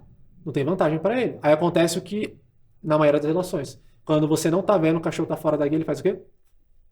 E aí ele nem avisa mais. Ele não late mais porque ele foi suprimido. Agora eu mostrar para ela, se você olhar pra galinha e ignorar, você ganha um Kong. A gente trabalha com os reforçadores, com petisco. Você ganha carinho, você ganha outra coisa. Porque provavelmente choque eles não gostam muito de cabo de guerra, brinquedo. Então é difícil você redirecionar a caça deles. Você tem que usar comida. Mas eu utilizei a punição positiva. E aí, qual que é a diferença de controle aversivo? Sim, mas na hora da sobrevivência das galinhas, né? São outros bichos que você, entre aspas, ama também. Você tem que fazer alguma coisa. É isso. Não é? O que é controle aversivo? As pessoas confundem. A pessoa fala tanto de coerção, só que elas não sabem definir. Coerção é quando você aplica uma punição que só tem vantagem para você que está aplicando. Então o cachorro tem que me obedecer porque sim. E o cachorro nunca tem prazer. Ele não sabe a saída reforçadora. Agora, o controle aversivo ele é aplicado em benefício mútuo. As galinhas estão vivas. Eu saí de casa, a minha mulher está em casa, a mel está solta, as galinhas estão soltas. Então, de boa. Então, olha a punição positiva trabalhada para o bem. As galinhas estão vivas e, detalhe, mas qual que é o benefício para a mel? Ela não entra mais em estado de ansiedade. E às vezes é para a própria sobrevivência do próprio cachorro. Também. Vai que ela pega um porco espinho. Claro que se você trabalhar com vai porco que ela espinho... entendeu? Ou um cachorro mais bravo na questão urbana. Exatamente. Né? Ou vai atravessar a rua. Exatamente. Falando junto, entendeu? É melhor você ensinar direitinho. Aí vai vir gente falando, não, mas isso é possível ensinar com contra-condicionamento. Primeiro que contra-condicionamento você está mudando a função do estímulo. Sim. Você trabalha com DRA ou DRO, que são termos que muitos não conhecem, só fala dos quadrantes, né? Que é reforçamento alternativo. Basicamente isso. Cara, quando você está trabalhando com ordem filogenética, você não consegue trabalhar só substituindo o reforço. Às vezes você tem que trazer um prejuízo para esse comportamento. O cachorro entender o limite de não vale a pena tentar pegar. Porque o cachorro não tem essa organização, mas é colocar na balança as vantagens dele caçar o animal e dele pegar o petisco. Então, se ele não tiver um limitador ali, ele vai continuar tentando. E aí, normalmente, o cachorro faz quando você não está vendo. Essa é a grande dificuldade. Vamos pegar outra situação. Já me chamaram para adestrar um Spitz que latia em apartamento. A dona já tinha recebido 3 multas e ordens de se desfazer do cachorro se não fosse resolvido esse problema. Não sei nem se pode acontecer isso, mas... Que era uma coisa tipo de vida ou morte, não é perder o cachorro. Exatamente. Ou perder a casa. Spitz alemão, que late pra cacete. Aí eu pensei, contra-condicionamento, fazer uma dessensibilização, DRA, cara, pode demorar 2 meses, 3 meses para fazer esse processo lento. Se eu aplicar uma punição positiva estruturada, em 2 semanas o cachorro reduziu drasticamente os latidos e eu continuo mostrando para ele as saídas de não latir naqueles contextos. Então, pera lá, a punição positiva não é bem adequada nesse caso aqui? Ou era melhor, então, se desfazer do cachorro? Ou que me deixa mais puto, falando português claro. Pega um cachorro, não, tem que eutanasiar porque ele é muito agressivo. Mas pera lá, você tentou suprimir esse comportamento de alguma maneira, porque a punição causa depressão. Não, coitado. Não, a gente trabalhou com o petisquinho, eu não consigo nem chegar perto. Tá, pera lá. Então vamos testar. Vamos aplicar a punição positiva, diminuir a frequência desse comportamento. Mas não. Então, o que é a ciência de análise do comportamento aplicada de uma intervenção sadia? É você ser o minimamente aversivo para aquele cão. Minimamente aversivo, não quer dizer que você não vai ser. Pera lá. Se o petisco para esse cachorro não funciona, eu tenho que mudar de estratégia. Mudar. Só que a gente vai testando. E se é para salvar a vida dele ou a minha, tem que ser mais... Tem que ser mais decisivo. Porque a gente pega vários casos de pessoas que estão se afastando dos cães. E falam, mas esse cachorro é um saco, é um chato, não sei o quê. E é pior o cachorro ficar viver preso do que tomar, às vezes, 1, 2 broncas ali e resolver o problema. Exatamente. Né? É isso que não coloca na balança. Simultaneamente, aconteceu uma página grande de cachorro, que não é de adestrador, que perguntaram o que fazer em caso de caça com o cachorro. Que caçava galinha, justamente a pergunta era essa. Prende as galinhas ou limita o cachorro. Porra, vou viver na minha chácara com o meu cachorro preso. É que os caras falam, entendeu? Sai 4 horas da manhã com o cachorro que Isso. não tem cachorro. E aí é óbvio que a maioria das pessoas não vai sair 4 horas da manhã com o cachorro. O que Então, acontece com esse cachorro? Ele simplesmente não passeia nunca. Aí ou as galinhas vão morrer ou o cachorro vai viver preso. Exato. Isso aí não é punitivo, não é aversivo. Não. Mas é importante também falar do outro oposto. Sim. Dos profissionais Da porrada. e das pessoas, dos donos, que são os que mais cometem maus tratos sem querer muitas vezes, mais abusivos, né? De descer a porrada, de fazer vídeos, inclusive tem vários influenciadores aí hoje que fazem vídeos que você fala, é sensacionalista, é para ganhar e ganha. Pior que ganha, obviamente, clique, porque chama atenção. A gente tem que pensar no indivíduo lá, né? Se é uma questão de vida ou morte, que ele está correndo riscos, que ou ele vai matar alguém, ou ele vai... A gente tem que tomar alguma atitude mais drástica, né? Ser um pouco mais aversivo, mas no dia a dia, para educar o cachorro, você não precisa usar força. Mas essa situação é muito interessante, porque o que acontece? Para o público hoje, a autoridade, conhecimento é dado por número de seguidores. Eu tenho bastante seguidor, eu sei, mas... Estamos com a pessoa certa. Mas o que acontece? A pessoa vê alguém lá com 500 mil seguidores fazendo... Tem cara até comprando seguidor hoje em dia. Exatamente. E aí ele faz isso, rosnando pro cachorro, brigando com o cachorro. O público leigo que tá chegando que não tem experiência vai achar que aquilo ali é o quê? O cara tem controle sobre os cães. Que é o modus operandi, correto. Aí ele vai tentar fazer com o próprio cão. Eu falo porque eu já recebi diversos feedbacks assim, tá, gente, no meu perfil. A pessoa, Guilherme, eu tentei fazer o que esse cara fez e eu tomei uma mordida no rosto. Pois é, cuidado. Por quê? Mas ele São os cachorros dele. Ele cria desde filhote, é óbvio que o cachorro vai ter uma maior afinidade com ele. Agora eu sou adestrador, vou chegar lá, vou colocar o pó de ação e vou rosnar pro cachorro que eu nem conheço. Então tem toda essa questão das mídias sociais que é um problema, né? Porque gera muita distorção. E esses casos dá munição pro outro extremo. Olha o que esse cara fez com a guia unificada, rodou o cachorro, que não sei o quê. Cara, isso aí não é a utilização correta do equipamento, não é a utilização correta do treinamento. Botar a culpa no equipamento é outra besteira. A ciência, cadê? Cadê os estudos? Eu mesmo fiz um... E tem muito estudo dirigido, outra coisa. É assim, ó, minha mulher é professora, né? Uma coisa é você dar aula no maternal para criança de 2, 3 anos. Mas imagina se você é um professor que tem que dar aula na Fundação Casa com caras que tentaram matar as outras pessoas. É outro tipo de approach. Você vai ter que dar aula com segurança, talvez com... sei lá o quê. E no maternal não vai ter nada disso, entendeu? Então, são 2 tipos de educação. Faz parte da educação. Só que você tem que ter outras estratégias, outras maneiras, né? Aqui vai ser de um jeito, ali vai ser do outro. A gente fala de análise contextual. Não, todo cachorro vai trabalhar com petisco, peitoral. Você não avaliou nem... o último caso que eu peguei, mais grave, foi uma canicorso. 55 quilos. O dono dela era um senhor de idade, morreu. E ele não deixava ninguém lidar com essa cachorra. Então ia parentes, ele prendia a cachorra na casa. O que aconteceu? A senhora ia morar com o filho no litoral e as netas dela iam morar na casa. O que foi fazer com a cachorra? Eu fui lá avaliar, cheguei, a cachorra estava de peitoral e sem focinheira. Eu falei, não toco nessa cachorra. Lógico. Guia unificado e focinheiro. Primeiro detalhe, eu tenho que testar esse cachorro para ver até onde ele vai. Então, porra, você... Não, aí na outra aula, a senhora ainda conseguia, porque ela morava na casa. Ela colocou a focinheira e me entregou na guia unificada. Na hora que eu cheguei perto, a cachorra com a focinheira, porque eu não estava adaptado, e ela ia vir pra cima de mim. Ela viu uma senhora na rua que ia pra cima. Só contive a cachorra, eu falei, 2 cachorros. Esquece, não tem como lidar com esse cachorro. Por quê? Porque como que eles iam treinar? A senhora ia morar no litoral. Sim, sim. Né? E não, mas trabalha com peitoral. Aí tem um detalhe. Eu já peguei uma Border Collie pra treinar, que passou com outra adestradora antes, super agressiva, peitoral, trabalho de peitoral. Como se o peitoral também não fosse aversivo, né? Sim, ele não vai forçar o ombro, não vai forçar a coluna. Não, ele não tava... Aquilo nem a questão de defender um equipamento ou outro, pessoal. É a intervenção. O que foi falado para essa cliente? Não, você tem que pegar, sair com ela de carro e treinar na praça. Você não pode sair na rua. Por quê? Porque tinha muito cachorro que ela tinha para ela. Eu falei, tá. No início pode até ser. Sim. A dona não tinha carro. Então sai 2 da manhã. Não, aí falava assim, não tenho o que fazer. Sai 2 da manhã. Não, se você não tem carro, então não dá Aí pra treinar seu cachorro. Eu ia lá com o meu carro, levei a Mel, a minha cachorra, adaptei essa cachorra primeiro a Mel.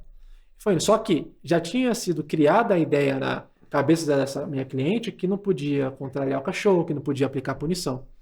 A gente foi levando. A gente criou um bom repertório, a cachorra em casa era super bem feita, tranquila. Aí eu consegui convencer a cliente, eu falei dessa maneira assim pra ela. Eu falei, Milena, inclusive ela é minha social media hoje. Eu falei, Yomi, quantas situações você não está sendo privada por conta do comportamento da Ritinha? Vai falar que você não queria viver igual eu faço com a Mel. Eu levo a Mel pra restaurante, eu vou pra todo lugar. Qualquer lugar. Você não consegue levar a cachorra na praia. Puta, eu vou pra praia, tá vindo um cachorro. Ai, meu Deus do céu, tem que esconder meu cão. Olha, sendo que se você trabalhar de forma estruturada, eu vou te ensinar a fazer isso com a guia unificada. Cara, em 2 semanas, a Ritinha, o nome da Border Collie, ela vai estar outra cachorra. Ainda mais que a Border Collie, que é um cachorro inteligente muito e um cachorro inteligente, suave, muito inteligente. Né? E aí eu bati nessa tecla com ela de, cara, o cachorro vive 12 anos, 14 anos. Você vai viver essa privação que você está vivendo nessa relação com a cachorra porque você não quer testar algo que vai ser para o benefício da relação, controle aversivo, diferente de coerção. Aí, ok. Aí eu fiz um seminário para os meus alunos de formação, foi em novembro. Aí foi a Ritinha e foi um Bull Terrier, que eu treino agressivo também. E tinha outros cães. A gente trabalhou a guia unificada na frente dela. Em menos de um mês depois, que teve essa aula, ela me mandou uma mensagem. Gui, eu tô conseguindo inclusive soltar a Ritinha na praça. Legal. Sem ela avançar em ninguém. Você acredita que esse pessoal que prega o não punir, não só o peitoral, só o petisquinho e tal, você acredita que eles estejam realmente alcançando um número tão grande de pessoas a ponto de ter muitos casos como esse de cães que simplesmente deixam de conviver? Porque assim, no meu dia a dia, meus clientes não me afetam em absolutamente nada. Pelo contrário, meus clientes eles me procuram e falam assim, a primeira pergunta muitas vezes é, você não é positivista, né? Você não é 100% positivo, né? Aí eu falo, não, eu sou muito positivo, mas não, eu sou muito positivo. Eu sou 98% positivo, mas se precisar dar uma bronca, eu explico. Enfim, você acha que está afetando porque a internet é muito grande. E talvez, eu estou vendo um público, só que isso é o meu público. Será que, no geral, o pessoal que está longe da gente pega essas ideias e está deixando os clientes mais presos por conta disso? O que você acha? Sim. A grande questão isso não vai interferir o cliente que vai chegar em você para adestrar ou até mim. Mas, se a gente vai olhar para as questões abolicionistas de leis, isso está tendo interferência. Isso não é só aqui, é no mundo todo. Vai pegar para a nossa própria civilização, né? Os humanos. Então, esse tipo de movimento, ele tem que ter um cuidado muito extremo, porque, pera lá, vamos proibir a guia unificada. Vai lá resgatar o cachorro agressivo sem guia unificada. Se é proibido, você não pode utilizar em nenhum caso. Então, o problema desse movimento... O Kanban é uma guia unificada. Sim. O problema desse movimento é quando há proibições que te limitam. Então, vai ter que eutanasiar esses cachorros. Se for proibido a guia unificada, eu não vou trabalhar essas coisas. Não vou. Se for proibido, eu não posso sair. Sinto muito. Eu não vou colocar meu braço à prova para trabalhar esse cachorro. Sabe o que vai acabar acontecendo? Eu acho que vai ter... Se proibirem, que eu acho que não vai acabar acontecendo, porque tem tanta lei aqui que não é cumprida, né? Só vai ter esse tipo de trabalho em centros de treinamentos fechados. Só que essas pessoas não conseguem, às vezes, levar esses cachorros. Sim. Não conseguem botar no carro, não conseguem sair de casa. Então, muitos vão ser eutanasiados mesmo. Só que no Brasil ninguém eutanasia. Então, nós temos dois problemas. Os caras não querem que a gente use a ferramenta tal e não deixam eutanasiar. Então, como é que se resolve esse... É possível trabalhar um cachorro com reforço positivo e punição negativa sem trabalhar outro? Alguns cães não estou falando que não. A grande questão cara, você já testou todo tipo de... Eu já fui do movimento positivo. Quando que eu comecei a sair? Quando eu não estava conseguindo ter resultado. Eu olhava, mano, esse cachorro não deixa eu chegar perto dele. Nem com petisco. Nem fazendo manejo alimentar, restrição. O cachorro não deixa. O cachorro, ele é agressividade proativa. Positivo, os caras fazem restrição alimentar. Isso não é uma coisa positiva. O cachorro tem que estar com fome. Se o cachorro não tiver com fome, ele não vai comer o petisco. Exatamente. Não é? Só que você tem que ter uma operação motivadora para o cachorro treinar. Você tem que gerar essa descarga. Mas sim, a restrição não é muito positivo. Qualquer guia, então assim, é um discurso também raso demais. É raso, é muito superficial. Por isso que eu falo, Mas eu tenho essa impressão de que você não pode falar não pro cachorro. Por isso que eu tenho uma impressão de que copiou de alguém que tem um pouco mais de influência. Vamos voltar aqui, ó. É isso, ninguém raciocina a Dani dessa forma. Psicovete veio aqui.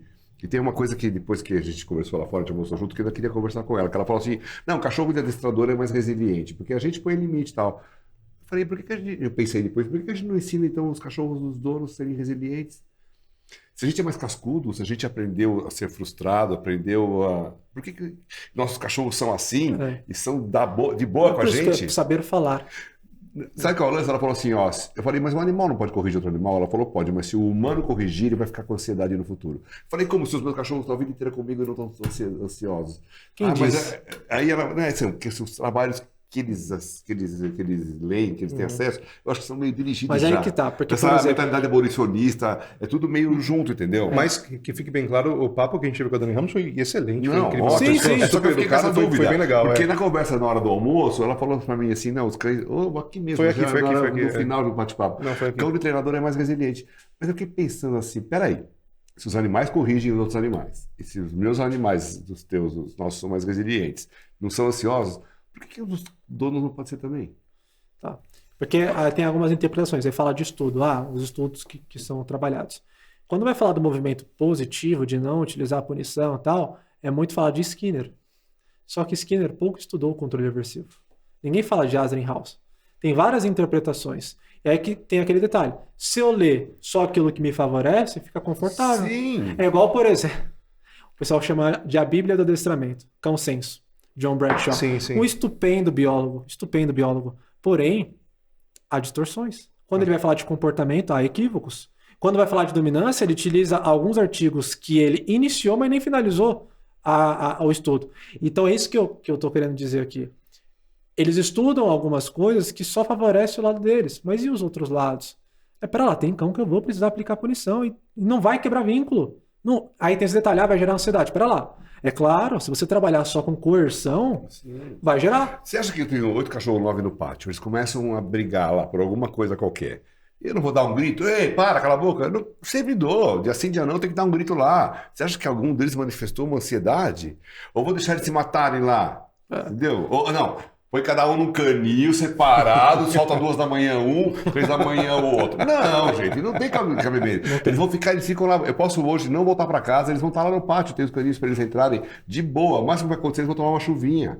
Eles dormem nas caixas, mas se eu eventualmente não dormir lá hoje, e não vão brigar, não vai acontecer nada. Agora, se não tivesse esse controle, esses aversivos, esses limitadores, sei lá como a gente pode chamar, eles não poderiam conviver juntos, entendeu? Exatamente. Tudo bem que eu não tenho raças agressivas, né? Sheltie, Border, Labrador, Papillon, tudo bem. Mas, talvez se eu tivesse Staff Bulls ou Pitbull, talvez eu não pudesse. Mas a genética deles me favorece e a minha educação. E eu quero cachorro que me favoreça, senão eu não poderia ter eles daquele jeito, entendeu? Sim. É triste porque a pessoa entra naquele detalhe. A palavra é pejorativa, punição. Então a pessoa não entende qual que é a finalidade. Que nem quando eu treinei essa Border Collie, eu postei o treino. Aí teve gente que comentou, triste é ver um Border Collie de guia unificada. Aí eu pensei, né? Mas a dona tá muito feliz. Muito feliz. Porque a relação deles tá boa. E não quer dizer que porque eu utilizo nela, que eu vou utilizar em todos os outros cães. O que ela quer ver? A mulher sendo puxada e o cachorro... E isso gera danos pro cachorro. Isso gera... Aí o que é pior. Eu utilizo qualquer equipamento, meus cães, eles são habituados a todos. O Zoreba tá no processo de adaptação do peitoral. Porque eu vou trabalhar ele para agility, para colocar ele para algumas funções, porque ele tem muita energia. Mas enfim, quando eu coloco o story utilizando guia unificada na Mel, os outros cães, vem gente chorar. Mas cara, a guia unificada ela tá assim, ó. Em J. Se eu paro, meu cachorro para antes da guia tensionar. Né? Não, mas a guia unificada é maus tratos. Cara, pera lá. Minha cachorra não tá puxando. Tipo, a pessoa ela associa o equipamento àquilo. Sim. Eu já consigo, como eu uso guia unificada, mas eu uso pouco a guia, porque eu trabalho com a agility. A agility é sem guia, né? Eu acho que o peitoral é muito mais aversivo. Com certeza. Eu vejo pessoas sendo arrastadas, cachorro sendo sufocado com aquele negócio lá. Exatamente. Ontem mesmo eu comecei a fazer um treino externo com o meu vira-lata. Eu coloquei o peitoral para ele ir preso no carro, no cinto e tal, para não usar a caixa de transporte. O tempo todo ele se chacoalhando. Aí teve gente que perguntou, ele tá com otite, alguma coisa? Eu falei, não, é o peitoral. Desconforto do peitoral. Eu falei, a guia mais reforçadora para esse vira-lata é a guia unificada. Ele é um vira-lata de rua, de roça. Então ele não tá acostumado com nenhum equipamento. Qual que é a guia mais leve? Sim. A unificada. Entende? E é outra coisa, né? A questão de cinto de segurança, caixa de transporte. Eu prefiro caixa de transporte. Animal é bicho de toca, mas os caras, coitado, eles se colocam um humano na caixa, humanizando a caixa, entendeu? Sim. E os cachorros dormem na caixa, eles pedem pra entrar. Dá 9, 10 da noite, eu abro o portão, vai cada um pra porta da sua caixinha, entendeu? Sim. Olha a questão de avaliar individualmente. O Zoreba, ele tem uns 12 quilos o cachorro, ele dorme na caixa de transporte, fez toda a habitação. Os meus chow-chows não. Por quê? Não tem necessidade para eles. Para eles tem necessidade. E seria um trabalho muito mais delicado de fazer, porque são cachorros mais desconfortáveis, tal, cachorro mais calorento. E individualidade. Então não quer dizer que eu crio a Mel, ela tem acesso livre à minha casa inteira. Livre. O vira-lata não. Mas não é porque ele vira-lata. É porque tá numa fase quando eu peguei ele, vamos vendo, testando. Deixei ele subir no sofá. A minha namorada veio em minha direção, ele rosnou pra ela. Fazia 2 dias que o cachorro tava comigo. Desce o sofá. O Koda, que é o meu chow-chow, que é macho também, os dois são inteiros, ele passava perto do cachorro rosnado. Eu falei, não, nem na sala ele ficou no início. Bloqueei a sala, bloqueei a cozinha, ele ficava só da cozinha pra fora. Evitou acidente. Hoje, ele tá ficando dentro de casa. Só que ele entra pra sala, ele vai direto pra caixa de transporte e fica deitado lá. Então, tem uma frase que o Jairo Teixeira fala muito, que eu gosto de utilizar, que é restrição, educação e liberdade. Restrinjo, educo, libero. Se você inverter essa polaridade, você vai estragar o cachorro. Porque ele não vai saber lidar com os recursos. E ele vai controlar da forma que ele enxerga o mundo. O cachorro enxerga o mundo como cachorro. Mas é muito engraçado. As pessoas restringem as crianças, né? Algumas, nem todas. Não, restringem. Berço. Sim. Moisés, bebê conforto. Não é? Sim, com certeza. Vai em algum lugar, a criança fica junto, não tira o olho, tampa as tomadas, tira as quinas, restringe. Sim, com certeza. E não faça isso com os cachorros. Um ser, aqui não vai ter que falar da parte da neurociência. Dá, vambora, bora. Vai dar. Não, você volta de novo. Vamos marcar outro. Tem muito não tempo. Não dá pra falar. Que nem eu falei no início. Vou falar das 3 áreas do saber, análise do comportamento, neurociência e etologia. A que eu menos sei hoje é neurociência. Mas eu estudo para intervenção. Gente, não sou pesquisador, não sou nada, tá? Eu sou só um curioso. Mas, estudando, por exemplo, cachorro tem racionalidade? Qual que é a sua opinião? Sobre racionalidade? Se ele tem racionalidade. O que você quer dizer racionalidade? Que ele vai medir as consequências pro futuro? Talvez, é isso? Também. Não. Mas você já fez uma pergunta interessante. em qual caso. Exato. Mas é muito falado que o cachorro é irracional. Ou então em que nível, né? Exatamente. O que confere a racionalidade para nós, seres humanos? No cérebro. É o córtex pré-frontal. Né? Nós somos o animal, tá, gente? Nós também somos animais, que temos o córtex pré-frontal mais desenvolvido. 29%. O córtex é a casca. Aí eu tenho uma outra pergunta. Quem é mais instintivo, o gato ou o cachorro? Mais instintivo. O gato. Mais sensível. Você coloca o gato em uma situação de estresse. Ah, sim, ok. Né? E o cachorro na mesma situação. Quem talvez tem mais tolerância? O cachorro. O cachorro, sim. Por quê? O córtex pré-frontal do gato, 3,5% da proporção. Do cachorro, 12,5%. Mas você quer dizer que você é mais inteligente? Não. Eu estou falando que não dá para dizer que eles têm ausência de racionalidade. Porém, ele não tem a racionalidade que o ser humano tem, Exato. de interpretar os fatores. Tá? É a avaliação de risco. Tá? Eu acho que ter o córtex pré-frontal maior é ruim, porque o ser humano é completamente... Bitolado. Não, louco. Olha o que está acontecendo no mundo. Mata por causa do celular. Não, exatamente. Não é. Os bichos são tudo tão de boa. Eles não têm problema nenhum. Não tem esse materialismo que o ser humano tem, ambição, ganância. Nossa, eu acho que esse córtex aí foi um erro. Não, foi a evolução que foi selecionando, né? Os nossos primos chimpanzés têm 17% de desenvolvimento. Aí tem outro detalhe que a gente vai complementando. A gente fala muito dos neurônios, né? Será que a quantidade de neurônios é o suficiente para dizer se o indivíduo ele é inteligente ou não? Por exemplo, o ser humano, se eu não me engano, se não me falha a memória, tem 84 bilhões de neurônios. O elefante tem 200 bilhões de neurônios, muito mais. Cachorro 500. O Border Collie pode chegar a 620 milhões de neurônios. Mas a questão não é... O elefante tem quanto? 200 bi. É o que mais tem. Ah, é maior? Maior. Mas não é só a capacidade de formar memórias. É a capacidade de racionalizar sobre elas que conta. E quem dá isso é o córtex pré-frontal. Então é a disposição dos neurônios no córtex pré-frontal. Essa é uma parte que não tem evidências ainda, está caminhando, para saber quantos neurônios o cão tem no córtex pré-frontal, mas a gente tem uma noção do tamanho. E fazendo por zoologia comparada, o gato ele é mais instintivo. Outros animais da natureza são mais instintivos do que o cão. Não que o cão não seja regido pelo instinto também. Mas o que dá essa capacidade de filtrar as situações é o córtex que a gente chama de tomada de ação.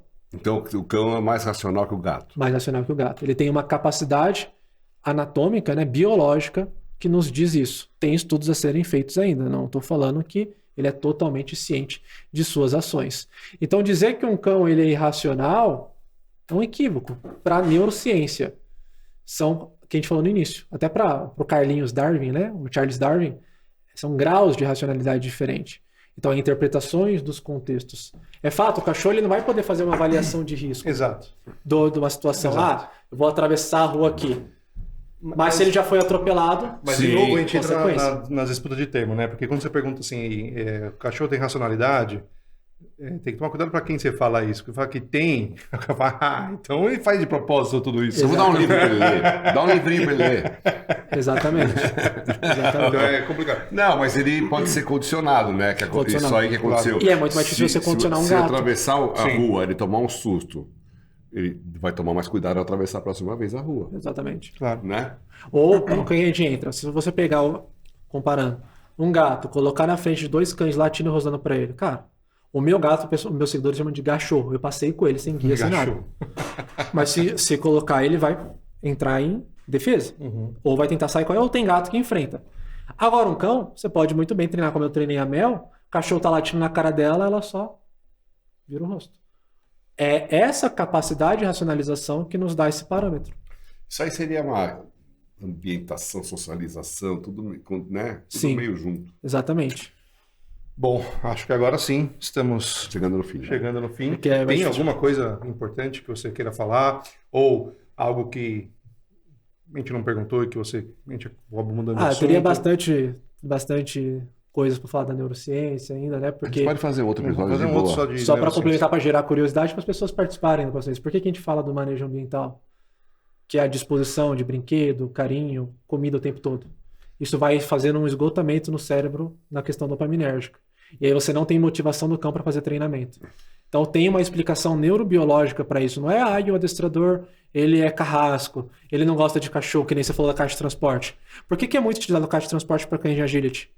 Para justamente não ocorrer um esgotamento emocional com outros recursos do ambiente. Eu falo para o aluno que chega lá, você vai ficar com o cachorro na guia aqui, ele não vai parar, ele vai se cansar, ele vai se estressar. A caixa de transporte é o carregador da bateria dele, ele dorme, se acalma e depois você tem mais uma sessão de treino. Exatamente. Senão ele fica, né? A influência do sono, que entra nesse detalhe, no aprendizado. Por que muita gente não consegue reabilitar cachorro? São só curiosidades, pessoal. A gente vai falar mais em outras situações. Por exemplo, cachorro que dorme na cama com dono. Não tem a ver com ser alfa, líder, não sei o quê. Cara, dificilmente o cachorro vai dormir bem e você também. Pega um cachorro lá, um labrador. Não, mas se você tem um cão do nono grupo que dorme na pontinha da cama e não te atrapalha, beleza. Sim. Se pra você atrapalha, não. Mas é que assim, mesmo o cachorro que dorme bem, tranquilo, é educadinho ali, ele se mexe 2, 3 vezes por noite, ele acorda. E a gente tem essa sensibilidade, conscientemente a gente não percebe, mas atrapalha o nosso sono. Por exemplo, eu tenho sono leve. Então, eu tenho um papillon. Quando a minha mulher, ela tem dia que ela acorda muito cedo, ela dorme no outro quarto, que ela é professora. Ele dorme com ela. Se ele se mexer, o problema é dela. Comigo ele não vai dormir, porque ele atrapalha o meu sono. Exatamente. Não é porque eu sou contra que o cachorro durma na cama. Sim. É porque se pra mim atrapalha... Qual que é a importância do sono? Ele vai andar, vai fazer tec-tec-tec no chão, ou ele vai fazer, sei lá, eu não quero, entendeu? Agora, se ela dorme sono mais pesado que o meu, ela gosta, tá ótimo. É no sono que a gente aprende. É exatamente no sono. Isso a neurociência explica. Quem sabe a gente não faz um próximo episódio... Você vindo junto com a Ana Tavares. Já pensou que ia ser legal? Legal. Ia ser bacana. Eu visitei ela. Só a neurociência, eu sei. No final do ano. Já fui lá em Cuiabá. Nossa, Cuiabrasa, né? Quente, um lugar quente da diária. Legal pra caralho. E assim, deixa eu só falar uma coisa, assim, que a gente fala de adestramento, né? Adestramento não é o cachorro sentado, deitado, a pata. Isso aí é circense. É o cachorro seguir as regras da sua casa. Exatamente. Se na sua casa pode subir no sofá, beleza. Se na sua casa não pode, não tem regra, é bom ou é ruim. O adestramento liberta. O que é bom pra você? Dormir comigo. Se for bom pra mim e pra cachorro, ótimo, senão não. Mas o cachorro não tem que ele impor uma coisa pra piorar a minha vida ou eu piorar a vida dele, entendeu? Se eu ensinar ele a dormir lá na caixinha dele e eu na minha cama, de uma maneira beleza, ele vai estar bem condicionado, eu também vou estar, acabou. Agora, se você não quer que o cachorro suba no sofá e sem querer você está permitindo e você está recompensando ele, então você não está adestrando seu cachorro, você está atrapalhando a sua vida, né? O adestramento é para possibilitar uma vida mais harmoniosa para ambas. O adestramento ele promove mais liberdade para o cão, porque ele faz mais parte do seu convívio social. E faz social. parte do adestramento, você, já que você frequenta vários ambientes, você ambientar o cachorro em todos esses ambientes. Exatamente. Isso é muito mais importante do que os comandos.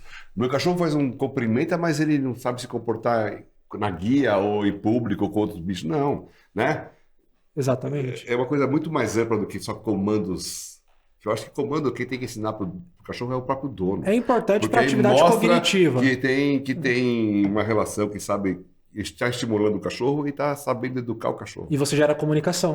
Como que o cachorro vai saber chamar a sua atenção se ele só sabe latir? Se ele não sabe dar pata, se ele não sabe chegar e sentar do seu lado. Então o comando ele é bom para comunicação. Mas o adestramento... agility.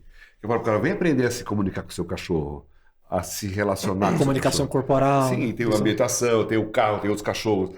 O agility é legal, porque estimula várias coisas, melhora a vida de ambos. Com certeza. Então, vamos ter que fazer outro episódio. Vamos fazer outro. E pro pessoal que está em casa e gostou desse nosso papo, como é que te encontra? Meu sobrenome nas redes sociais, todas elas é O Repulio, tá? Com 2 L's. Com 2 L's. L-L-I-O. O Repulio. Qualquer rede social, TikTok, Instagram. E não tem nada YouTube. de Cãoverso na tua rede social? Cãoverso é o Instagram da minha escola. Mas aí a pessoa entrando no meu perfil, ela já consegue ver o da escola. E só para finalizar, acho que a gente fez essa pergunta para todos os adestradores, né? Uma mensagem para os donos de cães. Uma mensagem para os donos de cães. Aí pegou desprevenido. Tá. Que vocês olhem o cachorro de vocês como um ser único e individual. Não sejam influentes ou influenciados pelos meios externos. Por que eu estou falando isso? Muitas pessoas falam, Guilherme, eu quero que meu cachorro seja igual a Mel, a sua cachorra. Mas o seu cão foi criado da mesma maneira, ele está no mesmo ambiente, ele necessita desse tipo de cuidado. Então não seja influenciado pelos meios externos. Veja o que o seu cachorro precisa, olhe o que está à sua frente. E aí você vai ser ético com o seu cão e com o meio do adestramento. Muito bom. Pessoal que está em casa, muito obrigado pela audiência.